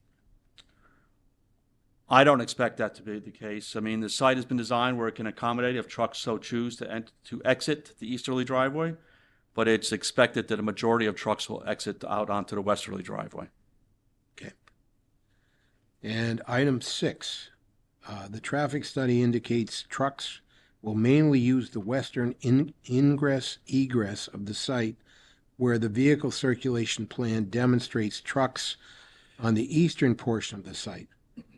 The planned study shall be revised accordingly. Yeah, our traffic report on page 5 stated that the site has been designed to segregate passenger vehicles, basically the parking areas with truck traffic, and basically stated that it's anticipated that they would utilize the easterly access, as I described earlier in my testimony. So again, I would expect the majority of trucks, the majority of the vehicles utilizing the site would utilize the easterly access to enter. As far as exiting, the majority of trucks will exit through the westerly driveway, and I would expect the significant portion of passenger vehicles would exit the site from the easterly driveway so that they would not have to traverse through the loading area. Okay. And again, if necessary, I can expand upon that further in our traffic report and edit the report. Okay. Mr. Chairman, Mr. Cannell is available for questions. Chairman? Yes. With regard to the driveways, I'm just looking for turning templates. You only have one for the one driveway. Show me the other driveway works. The one you do show, it looks like the truck is going, and I'm not sure if it's your plan or the engineer's plan. We'll work with Mr. Soleil on that. And we want the trucks to stay in their lane. So the one you do show, the truck is going into the egress lane. We will provide that, correct? And that is something also the NJDOT will review as well when you make that application. Thanks. With regard to the intersection, traffic signal intersection, I do request you go to the Middlesex County Planning Board. And as far as a review of that, I understand what you're saying with regard to the state. My concern is you're introducing tractor trailers now to that traffic signal where they're not now, or there's few that are going into that signal, but you're adding to that. So I would like to see that analyzed and possibly be part of any meeting that you have at the state to review that, so the township can have some input with our concerns. All right, I mean, we can indicate that in our transmission to DOT. I mean, given it's a minor access permit, they now handle all the minor access permits electronically instead of hard copies, but we can provide, acknowledge your requests in the transmission of the application. Well, cut to the chase. How many trucks can stack at that light? If trucks are coming to your site and making a left turn, how do they stack? And I'm not sure. I know you said you spoke to the traffic engineer for Marketplace. I haven't seen a plan that shows that maneuver of if you're making a left, you're no longer making a left onto 33. You're going through the signal and using some off ramp. So I haven't seen that. So I can share. I received them just today myself. But those plans, as I understand it, are pretty close to having final NJDOT approval. And that may address the concerns that I have, with the trucks getting to your site. So if you could share that. And let me just also state that as far as number of trucks, during the peak hours, it may be 2 or 3 over an hour. So it isn't as if we're going to have 2 or 3 at the same time at the intersection. It's going to be one every 15 minutes or one every 20 minutes. So I think the impact there, yes, there's going to be additional trucks, but I don't expect it to be a significant impact on the intersection. With regard to the impacts, your traffic study said you did not take into account the Marketplace traffic that's already been approved, and you indicated there was modifications coming to that signal. Why? Because that seems to be a significant number of vehicles that are going to be put into the same intersection with your trucks. Well, to that point, there was a TRC meeting that my partner attended, and we're advised that we didn't have to include that. And my sense is because of the significant improvements that Marketplace are doing. For example, at Prodland Way, they're adding an additional through lane in the eastbound direction, and they're doing doing the other improvements that are going to provide substantial capacity. And so all I can relate to, I wasn't at the TRC, my partner was, but I would suspect because of the significant improvements required by Marketplace, including the new traffic signal west of our site that also provides U-turn opportunities with jug handles. For example, anybody leaving the site that wants to head back east will not have to go to Applegarth Road. They'll be able to make the U-turn at this new traffic signal that is going to be funded fully by Marketplace. So I was at all the TRCs, I believe. Okay. The other professionals are in this room, so so that information didn't come from us. So I would like to see the report updated to include whatever those improvements are at that traffic signal and the traffic counts from Marketplace. We can do that, and again, I have their traffic study, and it'll include all the improvements that they're looking to do. I mean, beyond what you see out there today. I think that would answer a lot of our Okay. concerns.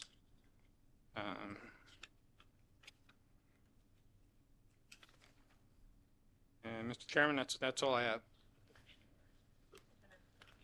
Anybody on the board?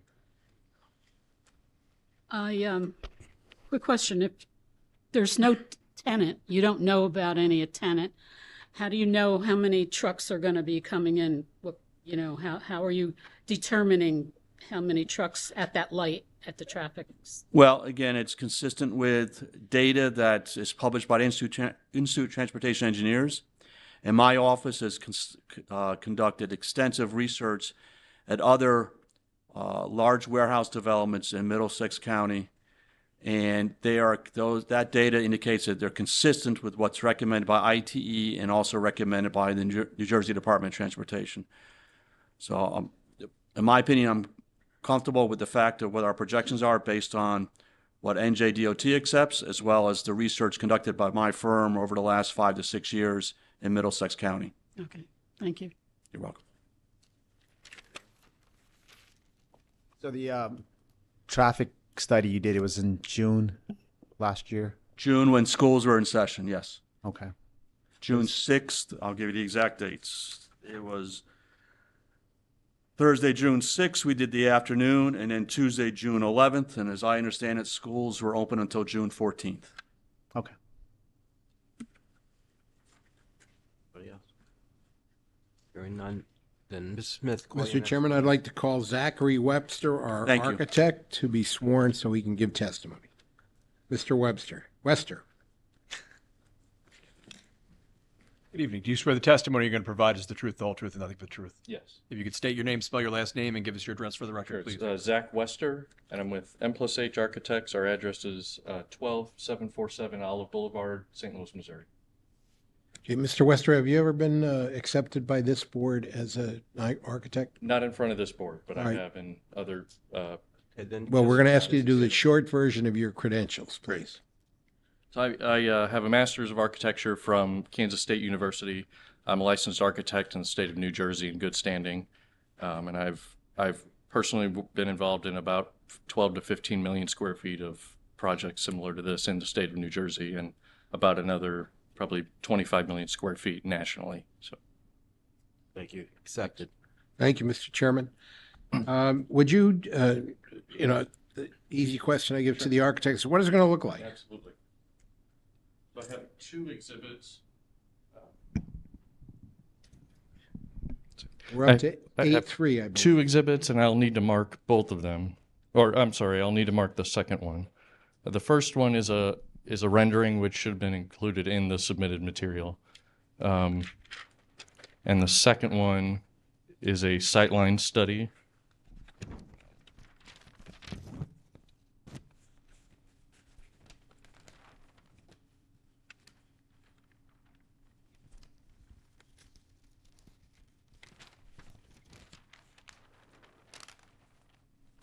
And I'll mark this exhibit as A3. And tonight's date, if you don't mind.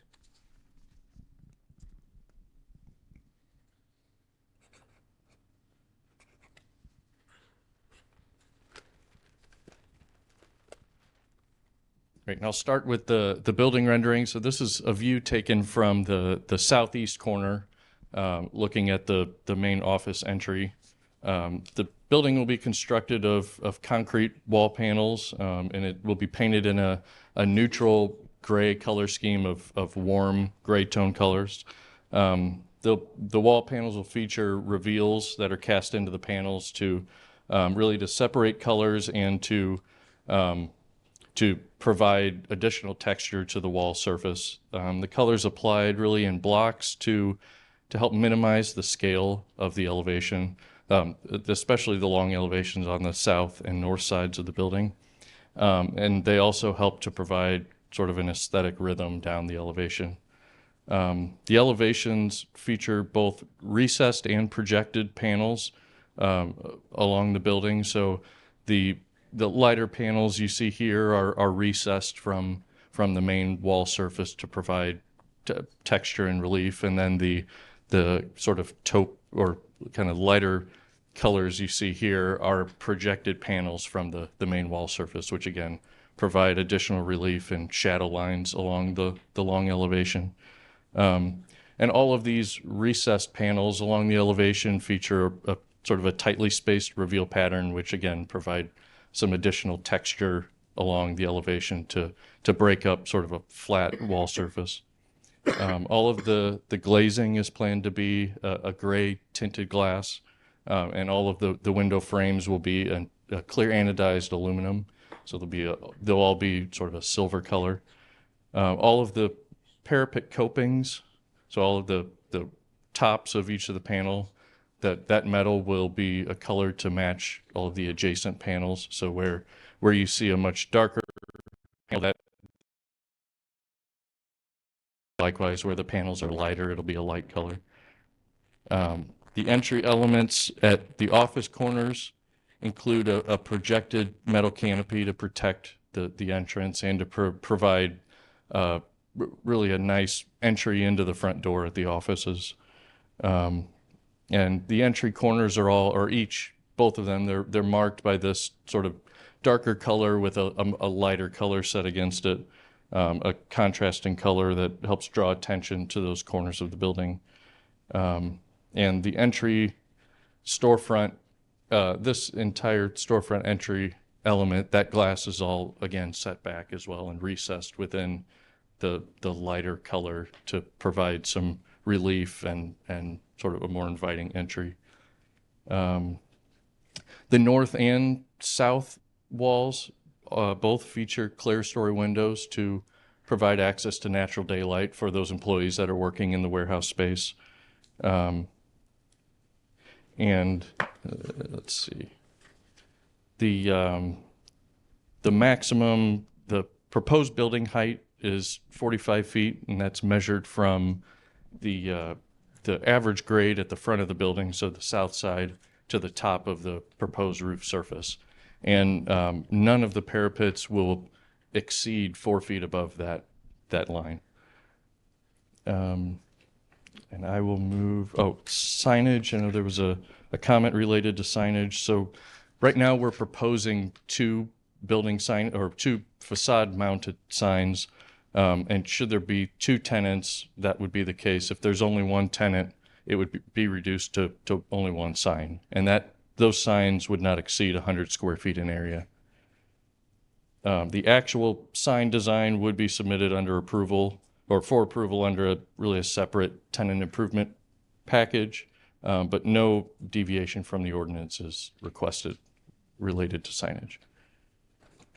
And I'll move to the sightline study to show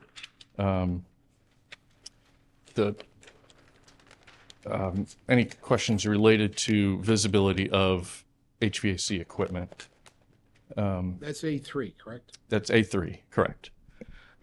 So we studied 3 points within the site, really points at the property line, to see whether or not to analyze the parapet heights and whether rooftop units would be visible from those points at the property line. So the top view here is a view taken from really the furthest point to this adjacent property. And there's a dashed line here indicating the height of a person and the view to the building. And we deliberately will set mechanical units back one structural bay from the exterior wall. And in doing so, that in this case effectively means that the parapet will screen those units from view. In order to be able to actually see this unit, you would have to be approximately 30 feet above what the grade actually is at that property line. So it's fairly significant in height that you'd have to be to really see it. And then we took two other views, one at each corner on the south side of the building, to show at those corners of the property line, to show the same thing, that the parapet wall will effectively screen all of the units on the south side of the building and from Route 33.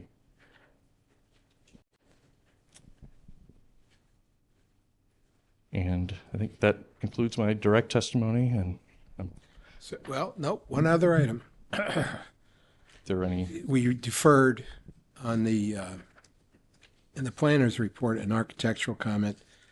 The comment was found on page 9, item N, and it says all air conditioning units, HVAC systems, and other mechanical equipment should be screened and inconspicuous from the public view and adjacent properties.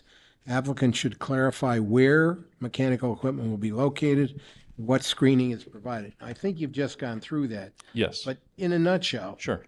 are people going to be able to see the mechanical equipment? Or No, we don't believe so. How far back are they set? Sure. So they're set back approximately probably 50 feet or so on the south side, and then roughly 60 feet on the north side. So any units that would, I can go to I'll move back to the rendering really quick.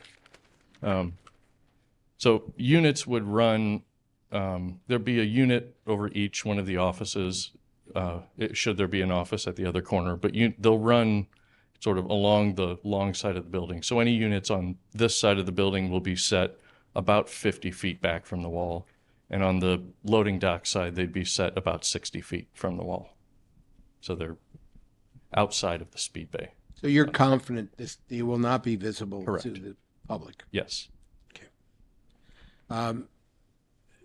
Mr. Wester's available to the board for questions. Okay. Anybody from the board? Okay, thank you. Thank you. Our last witness, Mr. Chairman, is our licensed professional planner, Mr. Higgins. I'd ask that he be called and sworn so that he can give testimony.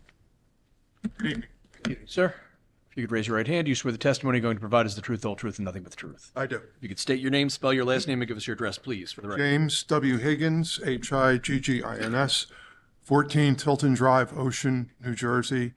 I am a licensed planner in the state.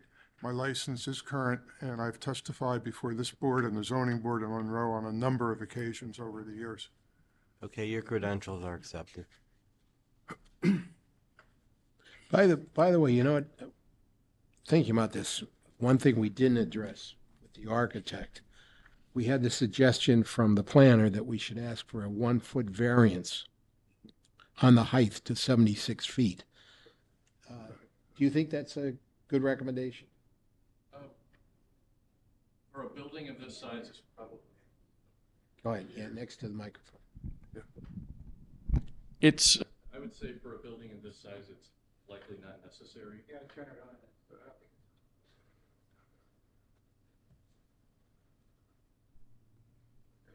Yep, got it. All right. For a building of this size, 76 feet or 75 feet is likely not necessary to be that tall.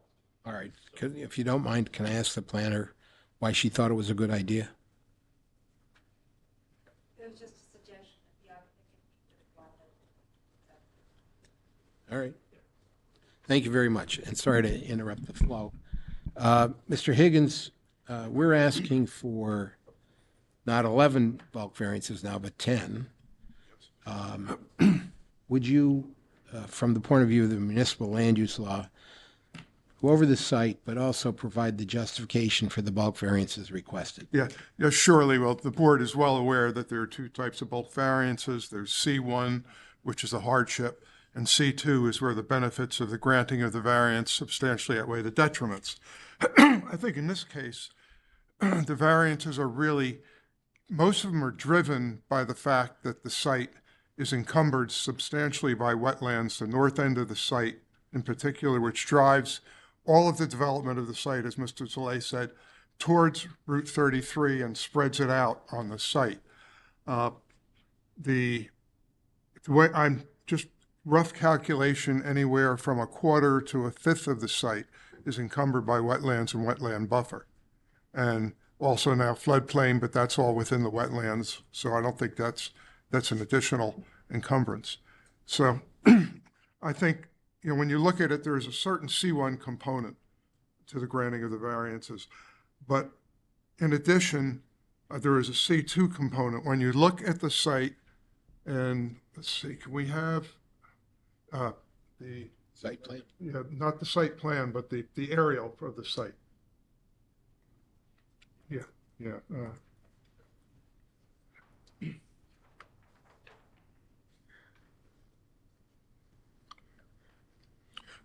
When you look at the streetscape along Route 33 here, the site is, to be polite, it's unattractive.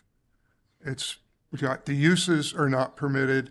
The use is haphazard, where you have the one commercial facility there. The parking is basically all over the place. It's out on the street, out near the street. It's really not well organized, and it's very, very unsightly.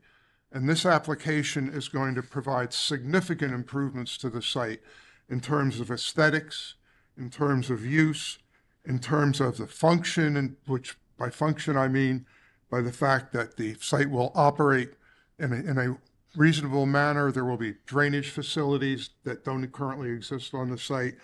And also the applicant is proposing to utilize as much of the roof of the building to put solar panels on it as the electric company will allow. And I understand that's a minimum of 40% up to 100% of the roof of the building will be utilized for solar. There is a court case that's a 1995 court case, Pullen versus South Plainfield, which states that the board can look at the totality of the improvements on the site in regard to justifying bulk variances on the site, and they need not look at every individual bulk variance. And I think the board could do that in this instance, given the substantial improvements to the site.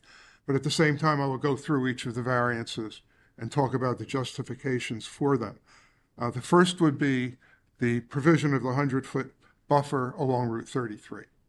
The ordinance requires a 100-foot buffer along the street line. The applicant is proposing at the point of the septic system a 25-foot buffer, because the septic system is set back 25 feet from the street line.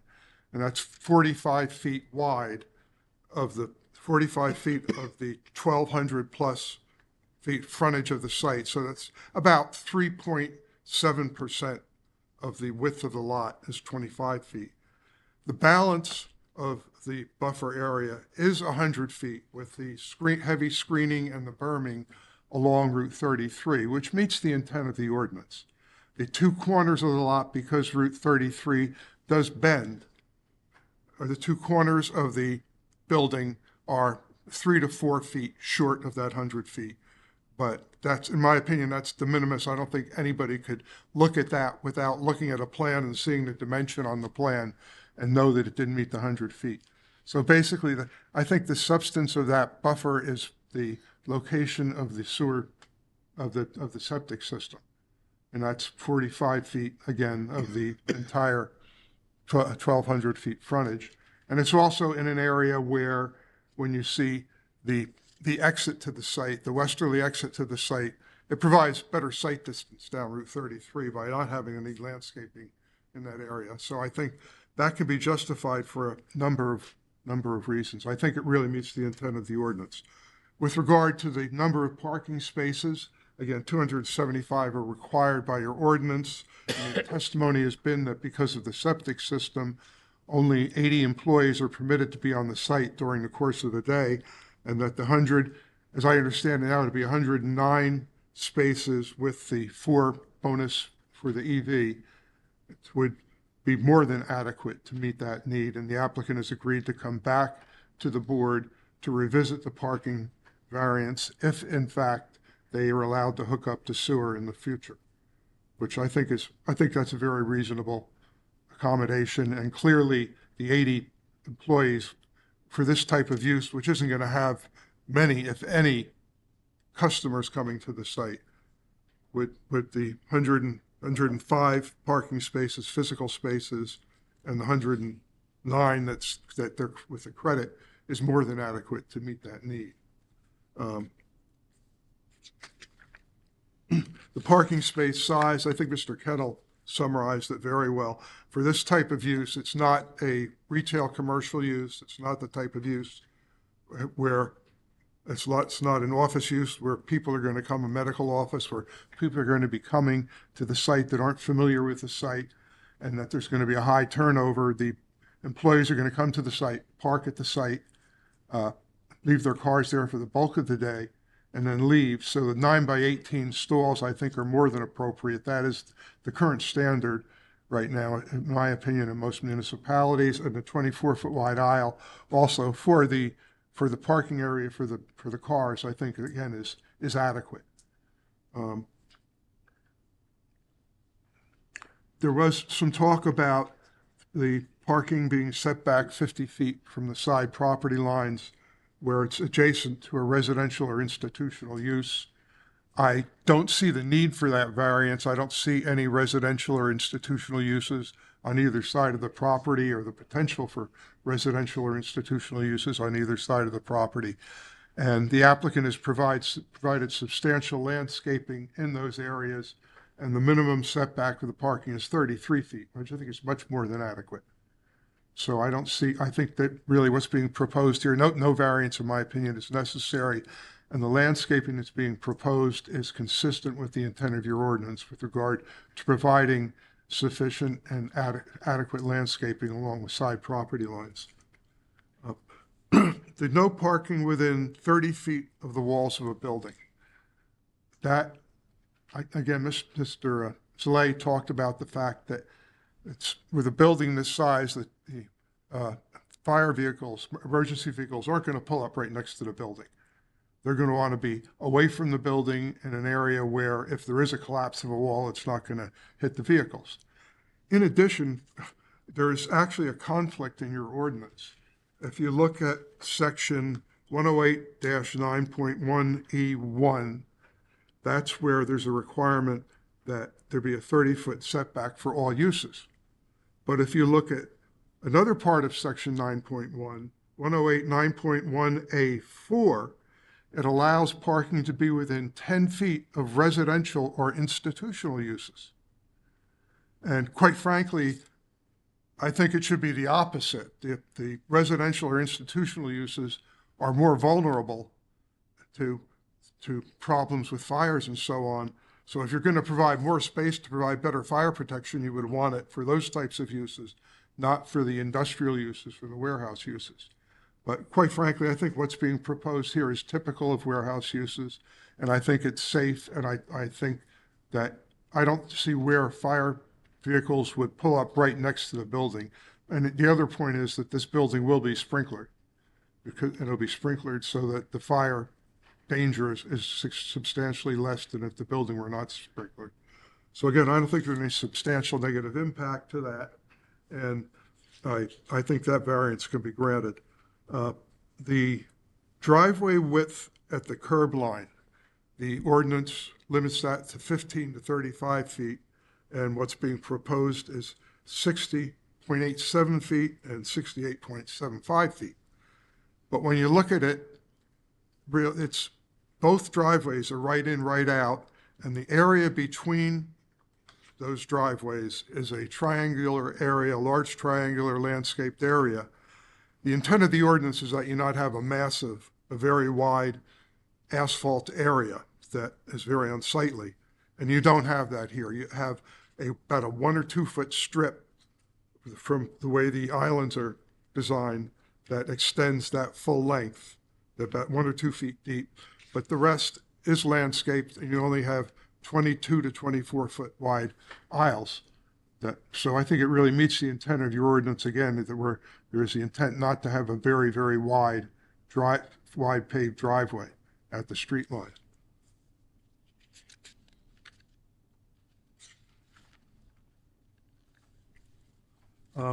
The applicant has offered to eliminate the variance for parking for landscaped islands within areas where there's more than 20 cars.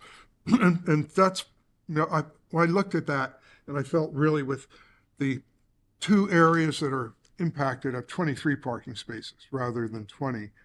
And there's substantial landscaping being provided on either side and along the building. And the island in the middle of 23 spaces is going to cause more problems than I think than it's going to solve. Aesthetically, functionally, it's going to get in the way during snow removal in particular. So if the board may want to consider granting that variance, and quite frankly, if you don't want to consider it, I don't have a problem with that from a planning standpoint. I think it can go either way. I think that would be at the pleasure of the board. The landscape screening along the property line where you have 3 or more vehicles for loading and unloading, again, I think that has been discussed. I know Mark had some concerns about the properties to the north, and I just don't think there's enough information as to what's going to be happening to the north as far as how close those residences are going to be, what's going to happen to the wetlands area. And it's clear that there's not much that can be done on the subject site. There might be some minor changes that can be made. I know Mark suggested a sound wall. I don't know if that's functionally possible or not. It might be, but it might also be aesthetically less pleasing than leaving just the natural vegetation. Again, that's something the board has to consider. The width of the drive aisles, I think I discussed. And basically, I think that's the thrust of the testimony with regard to the individual variances and to the overall site plan. I think they can be granted without substantial detriment. I think there are reasons, both C1 and C2, for the granting of those variances. So if there's any other questions, I'd be glad to answer them. Mr. Higgins, just one clarification. So the testimony as it stands right now, you are seeking the variance for the landscaping islands, or What? are you going to comply with it? The applicant has offered to eliminate that, so I don't know if he's saying he absolutely wants to eliminate it or whether he was leaving that up to the discretion of the board. I think we've presented a very aesthetically pleasing alternative. Can't hear you. I think we've presented an aesthetically pleasing alternative. I think we'd like to have the variance if we can, but we're at the pleasure of the board. It's whatever you want. If the board seeks not to approve that variance, there's an alternative. Okay, Mr. Chairman, we'll have to see the alternative to understand if there are any issues with it, but other than that, I would leave it up to the board.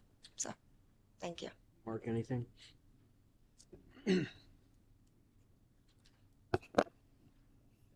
My comment on the variance is if the board's got an opportunity to eliminate a variance, then eliminate the variance. That would be my recommendation. Any questions from the board? There's a lot of questions. Sorry. Okay. Thank you. Okay, we're gonna, Mr. Smith, any other witnesses?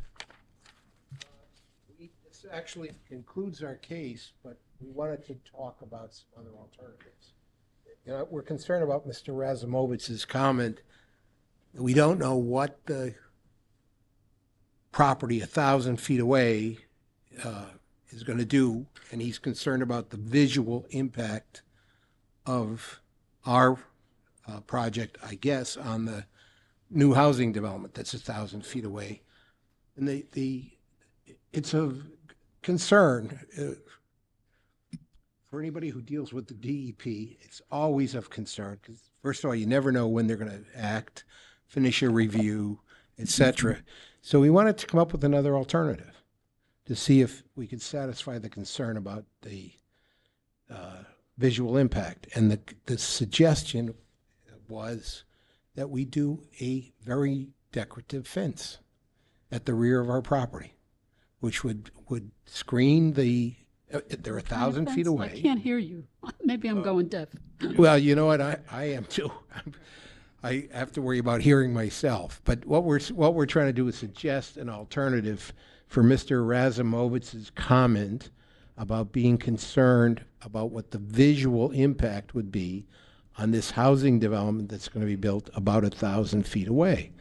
So, you know, what's kind of normal is a fence.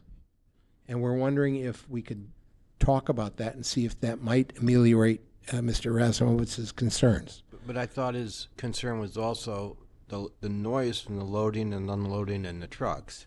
Well, I think one of the things you heard from our traffic guy is this is not going to be Transportation Hub Central. I forget actually the number of, where's our traffic guy? Okay, what were you talking about in terms of peak hour trips coming in and out of the facility?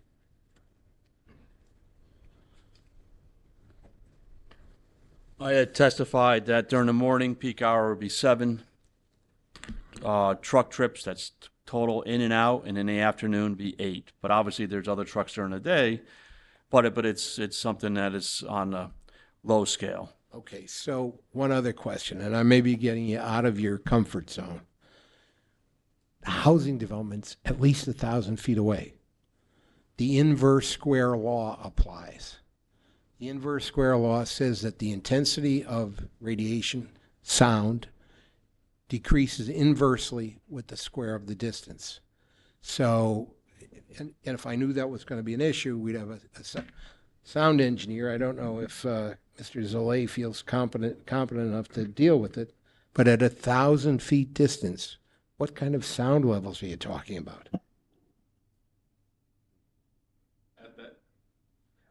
It'd be. Come on over to the mic. If I have to talk into the mic, you do too.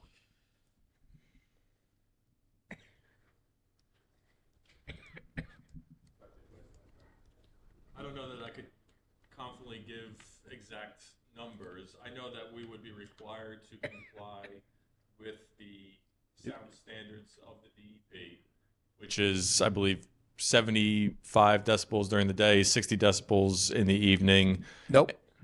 60 and 45? No, I'll do it. We run into these issues a lot. Right. So the New Jersey Noise Control Act is kind of embedded in my brain. The New Jersey Noise Control Act says during daytime, and daytime is 7 a.m. to 10 p.m., the sound levels at the residential property line can be 65 decibels. After 10 p.m. to 7 a.m., it's 50 decibels. What that means is 65 decibels is our conversation. 50 decibels is kind of like is whispering. That's the difference. And at 1,000 feet, and again, I wish I had my sound engineer here. At 1,000 feet, the sound levels. First of all, we have to meet the law. So, I mean, if there's any issue with that, any resident can call the Middlesex County Health Department, and they'll send a guy out with a decibel meter who will measure it. We have to meet the law. At the residential property line, we have to meet those standards. And if you put the fence up, sound wall, the only problem you have with the sound wall is you're not talking about maybe $10 a linear foot. You might be talking about $300 a linear foot, you know, concrete, plastic, whatever. but a very attractive fence, 1,000 feet distance. I think we take care of the aesthetics and the sound issue. So I'd like to submit that as an alternative to think about. Mr. Chairman, certainly, I didn't, that is an alternative that we can look at. My suggestion is, there's other items that are still somewhat open and somewhat vague that we need to get clarified. My recommendation to this board would be to entertain preliminary major site plan tonight only, not final, and then these items can be worked out, between preliminary and final. Perhaps they have a tenant by that time when they come back for final, and some of the other items will be resolved. The NJDEP permits that they need, and DOT access permits. That would be my suggestion. Can I consult with my client? Okay, but I also want to give some time. Oh, for the public, public I'm to sorry, speak. we're interrupting, yeah. Yeah, I want to give some time for the Absolutely. public to speak. So why don't we open it up to the public Please. to come forward and have any comments? Is there anyone that wants to come forward and speak?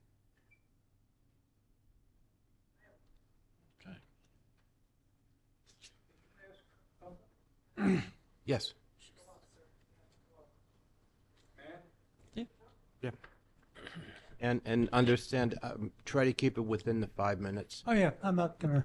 If I could just swear you in quickly and get you to make any comments instead of questions. So Yep. you swear any testimony you're going to provide is the truth, the whole truth, tonight. Yes.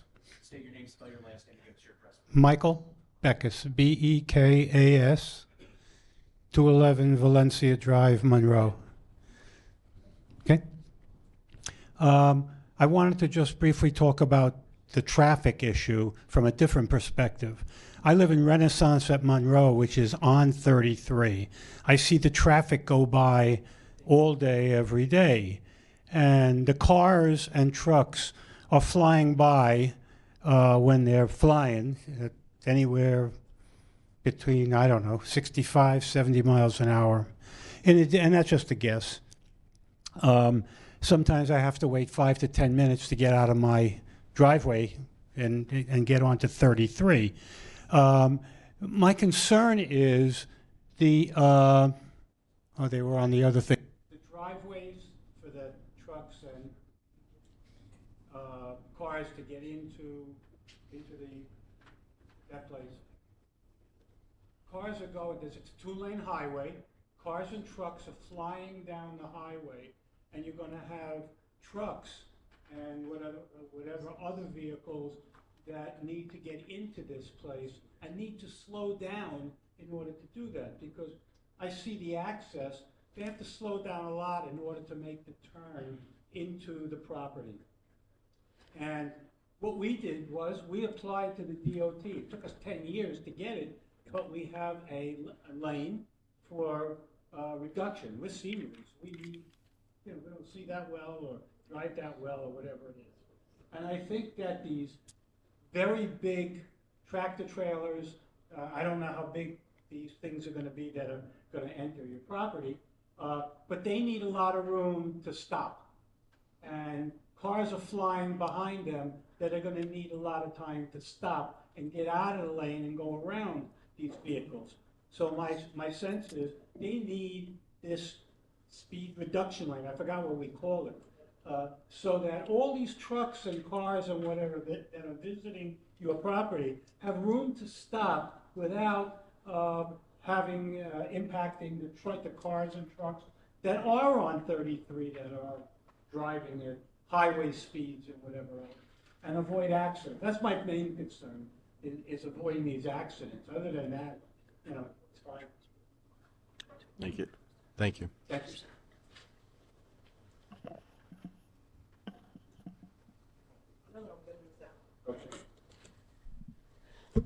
Shell Arminio, 9 Nathaniel Street, Monroe.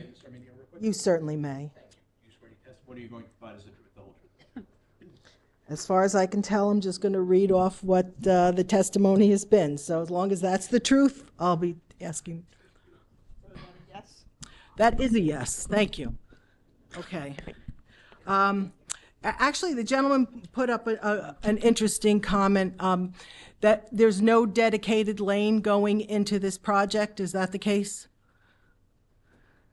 Mr. Chairman, I'd ask their traffic engineer to comment. The resident does bring up an excellent point. We did fight hard to get the deceleration lane for Renaissance. And I believe it cost the township after the fact over $1 million. So if their traffic engineer to comment, because I agree, it should have a deceleration lane. I don't believe there's enough shoulder there to provide that. Yes, I mean, that is something subject to NJDOT. I mean, based on the number of trips in and out of this site, I would not expect it to meet the warrants that DOT would require, but again, that type of treatment is subject to NJDOT review. There are other uses along this corridor that have higher traffic that don't have specific deceleration lanes. So, I mean, I would not expect DOT to require it, and because it's subject to their review and approval since it's their roadway. I would just add that, the township's preference is to have it if you can relay that, or again, if we can get an invite to any meeting at the state, we'd appreciate it. I mean, I take Mr. Razumowitz's suggestion because, again, after the fact, if it costs the taxpayers of Monroe over $1 million just to be safe, and what you're saying is the state doesn't require it, well, we have some conflicts of interest, in my opinion. I'm not going to get into it on the record. But if the state doesn't require it, maybe Monroe should ask for it as a matter of safety. So thank you for that. Did I hear correctly that currently there are no DEP permits issued for this application at this time? I heard someone say correct, but that's not, I don't want to. We have an LOI at this time. But no permits. Okay, and in terms of relying on the wetlands, I have an objection to relying on the wetlands as a justification for a hardship for this applicant, because I think that we have to protect our wetlands as much as possible, and if you're going to use it as a hardship and then fill them in, I have two questions. One, how much fill is going to be necessary to fill in the wetlands, and then what's going to happen to the recharge? We know we have a lot of flooding in Monroe, and I'm also so I have like three questions. And how close and what impact could this have on the Millstone River? Come on up, grab a mic.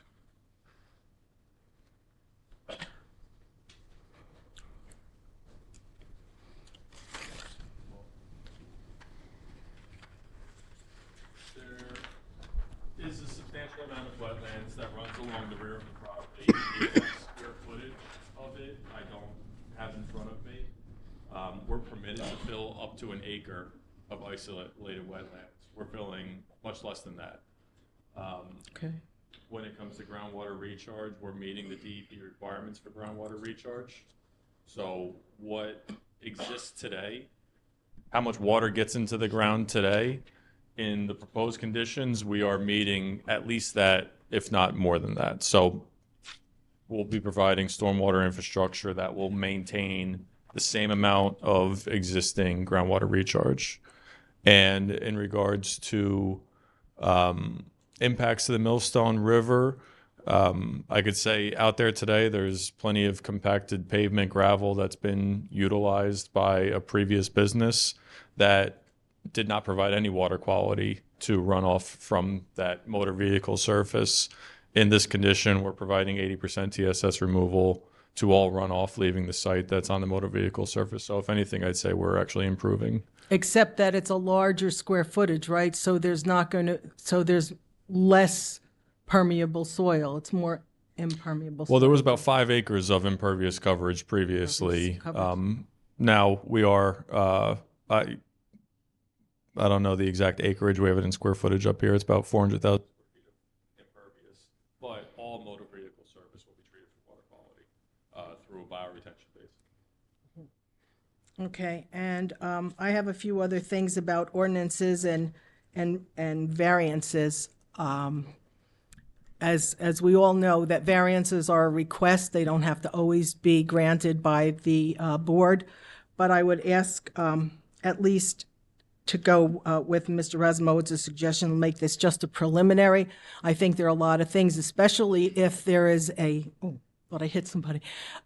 Especially if there's some confusion as to what was said at the TRC, which is, of course, is a private, and although it's people, they can do it, it's a private meeting, and it's not something that the public is aware of. So there seems to be some confusion as to the kind of concessions that were discussed at the TRC. So I would ask this board to once again remember that we are the people, and please take care of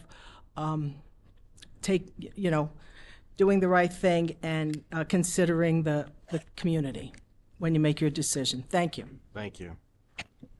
Mr. Chairman, can I just jump in and get clarification? The wetlands along the rear of the property that runs along the stream, you're not proposing to fill those wetlands. There's a small pocket of isolated wetlands further closer to the highway. Correct? Okay, that wasn't clear, so Yeah, thank you for that's why I wanted to clarify that. That big, large open area in the back is not getting touched. That's the stream corridor, and that, Right. that provides the My buffer concern. for the stream. Those wetlands are not getting touched. There's And a we're- small pocket somewhat up front, like where the warehouse is sitting, isolated wetlands. So that's the difference. Thank you so much, because that's important. Thank you. Yes, it is.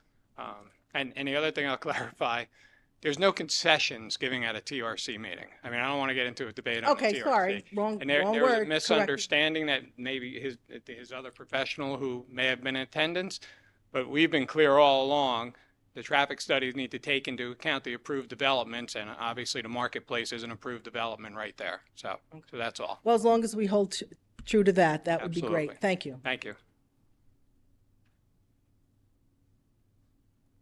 I could swear you in quickly? Sure.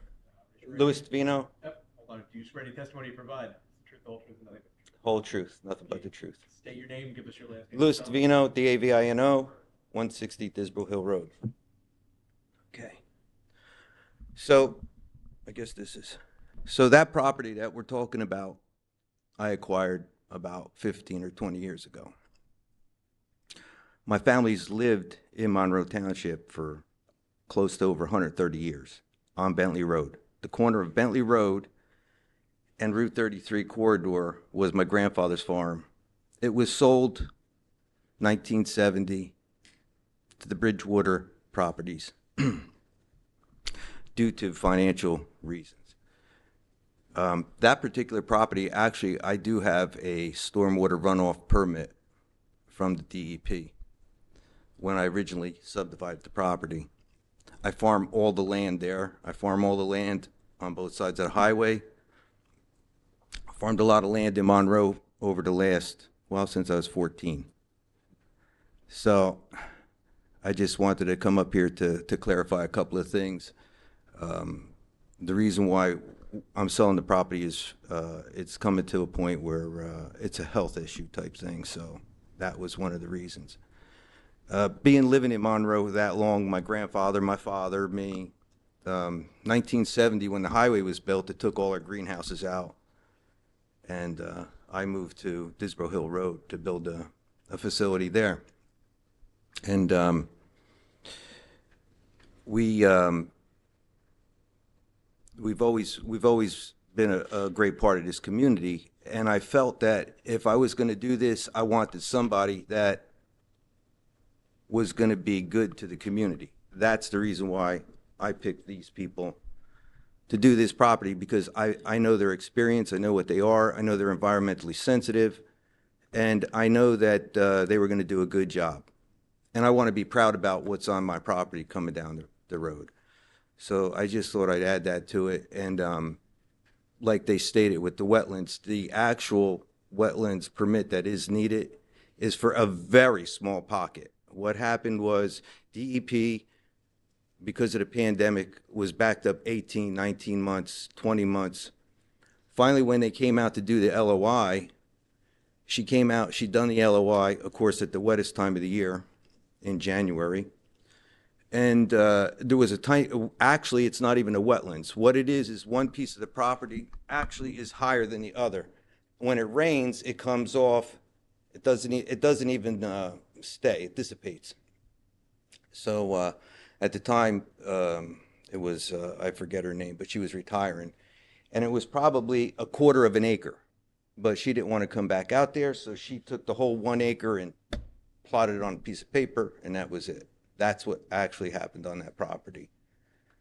So those are the reasons why, like I said, I chose June and his company just because I know what they've done. I've inspected some of their buildings, and they do a nice job. And I just wanted to add that to what we're doing here. Thank you. Okay? Thank you very much. I appreciate your time. Thank you. Anyone else? One other thing, just real quick, I'm sorry. When they were talking about the traffic, that traffic is slow. In fact, where he's talking about where he lived, I used to farm that farm too. That was where Bobby DeBourne was.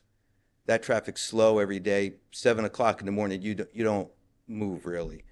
The jug handle that we're talking about, where the tractor trailers go over the curb, Amazon uses it every single day. But they didn't have to fix it, so that was another thing. And then also, those properties that are also being built already have decel lanes. Mr. Chairman, if I can just ask the resident a question, since he brought something up about Amazon. Are you saying the Amazon warehouse there and their trucks are coming through that jug handle? Yes, sir. And going up Prineville Road and making a right on Farrington? And they're not supposed to. They're supposed to go to the traffic light, make a left, go into the facility, come back through. But that's part of it.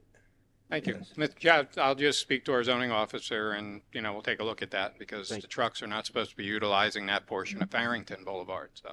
Thank you. Look at that. Okay? Thank you, sir. Thank you. Thank you so much.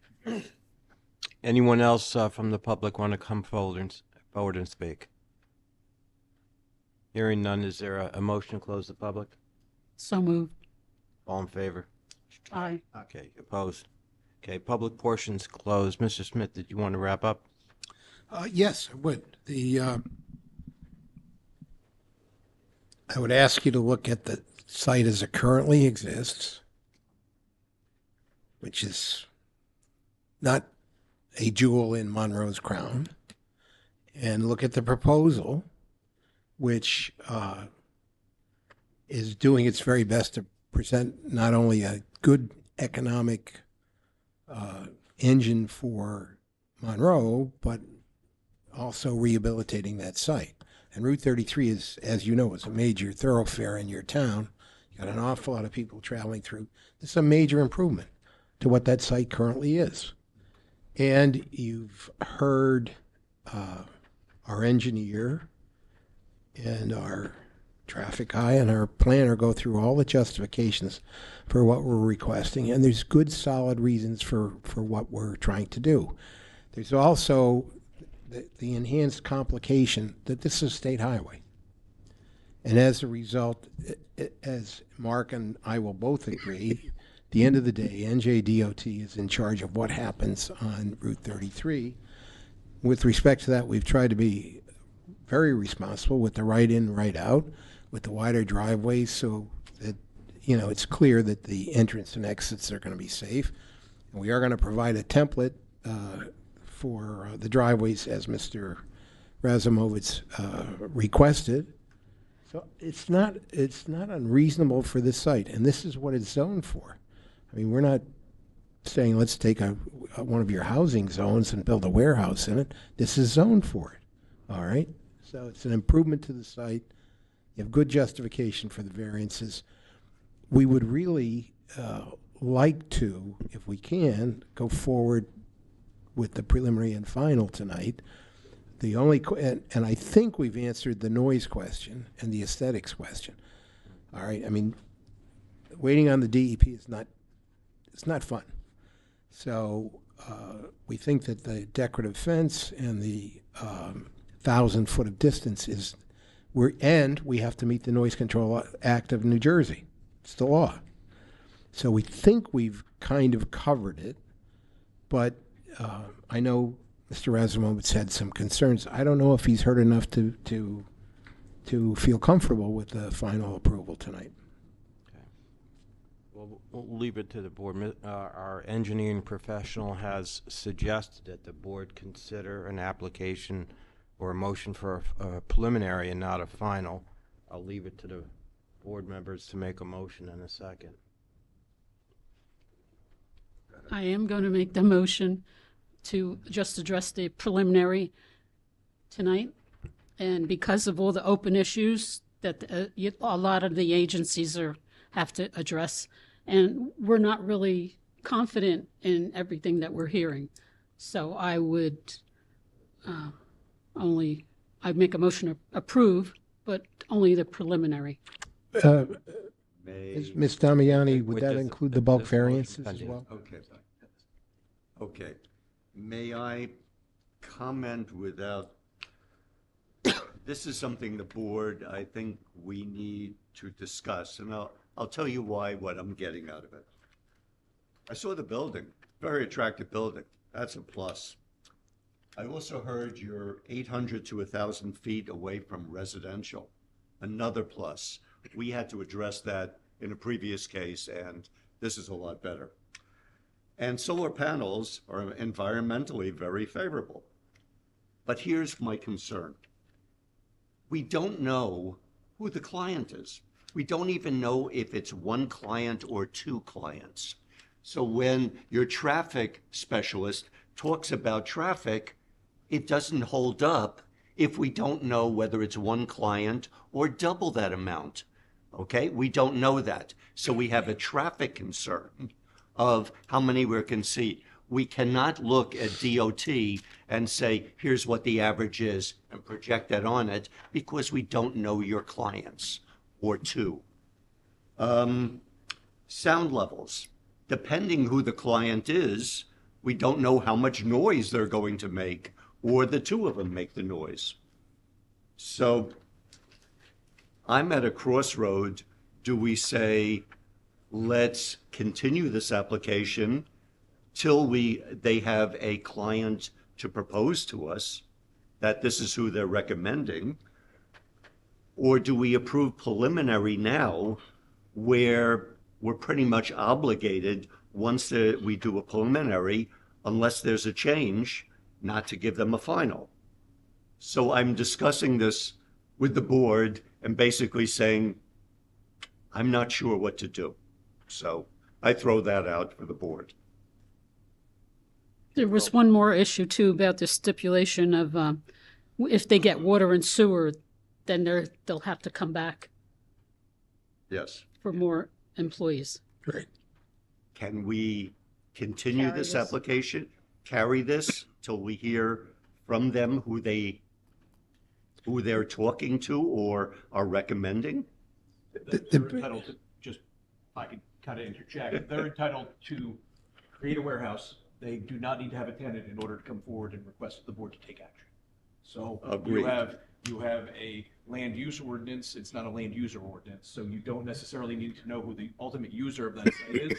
Your regulations for warehouses are what is. Turn on the mic. Can't hear you. I'm sorry. But that raises Yeah. the issue of traffic and how many decibels, et cetera.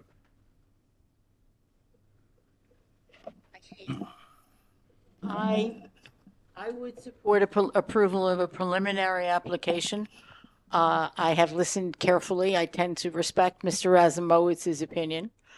And I hear your concerns, but they are in an approved district for warehouses. Yes. We have one of our speakers commented we should care for the residents. We do, and one of the things we do need are tax ratables that will enhance Agreed. the community of Monroe. So I would certainly support a preliminary application at this time. So you're seconding I the am. application. Okay. Any further discussion? Yes. Yeah, just. Does that include the bulk variances?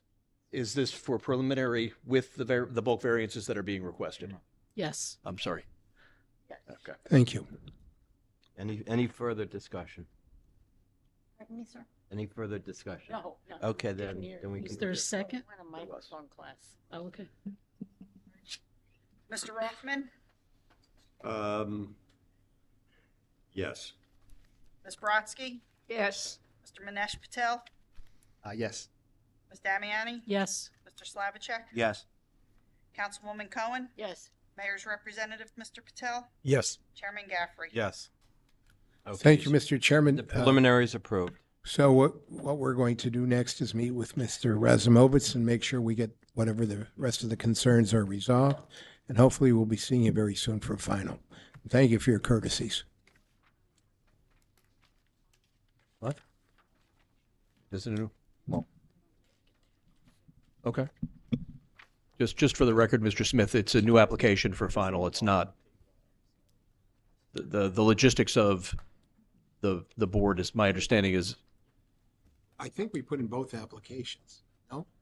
but I think the board's taken action to grant preliminary. I think my understanding, just what I'm being informed, is that You'd still have to do a new application even if you have it filed? The board acted only on preliminary on this application, so a final application would have to be filed. that's what we. So, not to be argumentative. I understand. All right. But maybe we should think about that policy. I mean, you decided to only do preliminary tonight. It's not that you've decided not to do final. And we've paid fees, put in the application. Why would you require a new application if it just carries forward?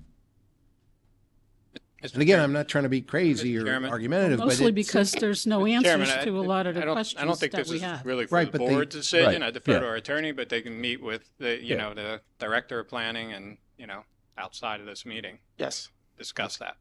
okay. Yeah. We will do that. Thank you. Everybody have a great evening. Okay.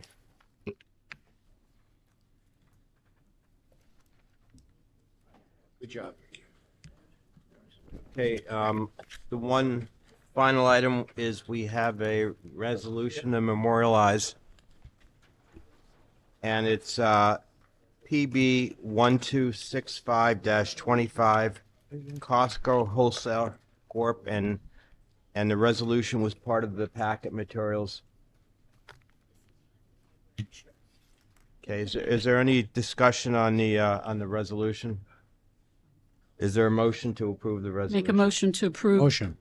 Second? Second. All in favor? Aye. Opposed? Abstain? Okay, the resolution passes. I'll abstain because I wasn't here at last meeting.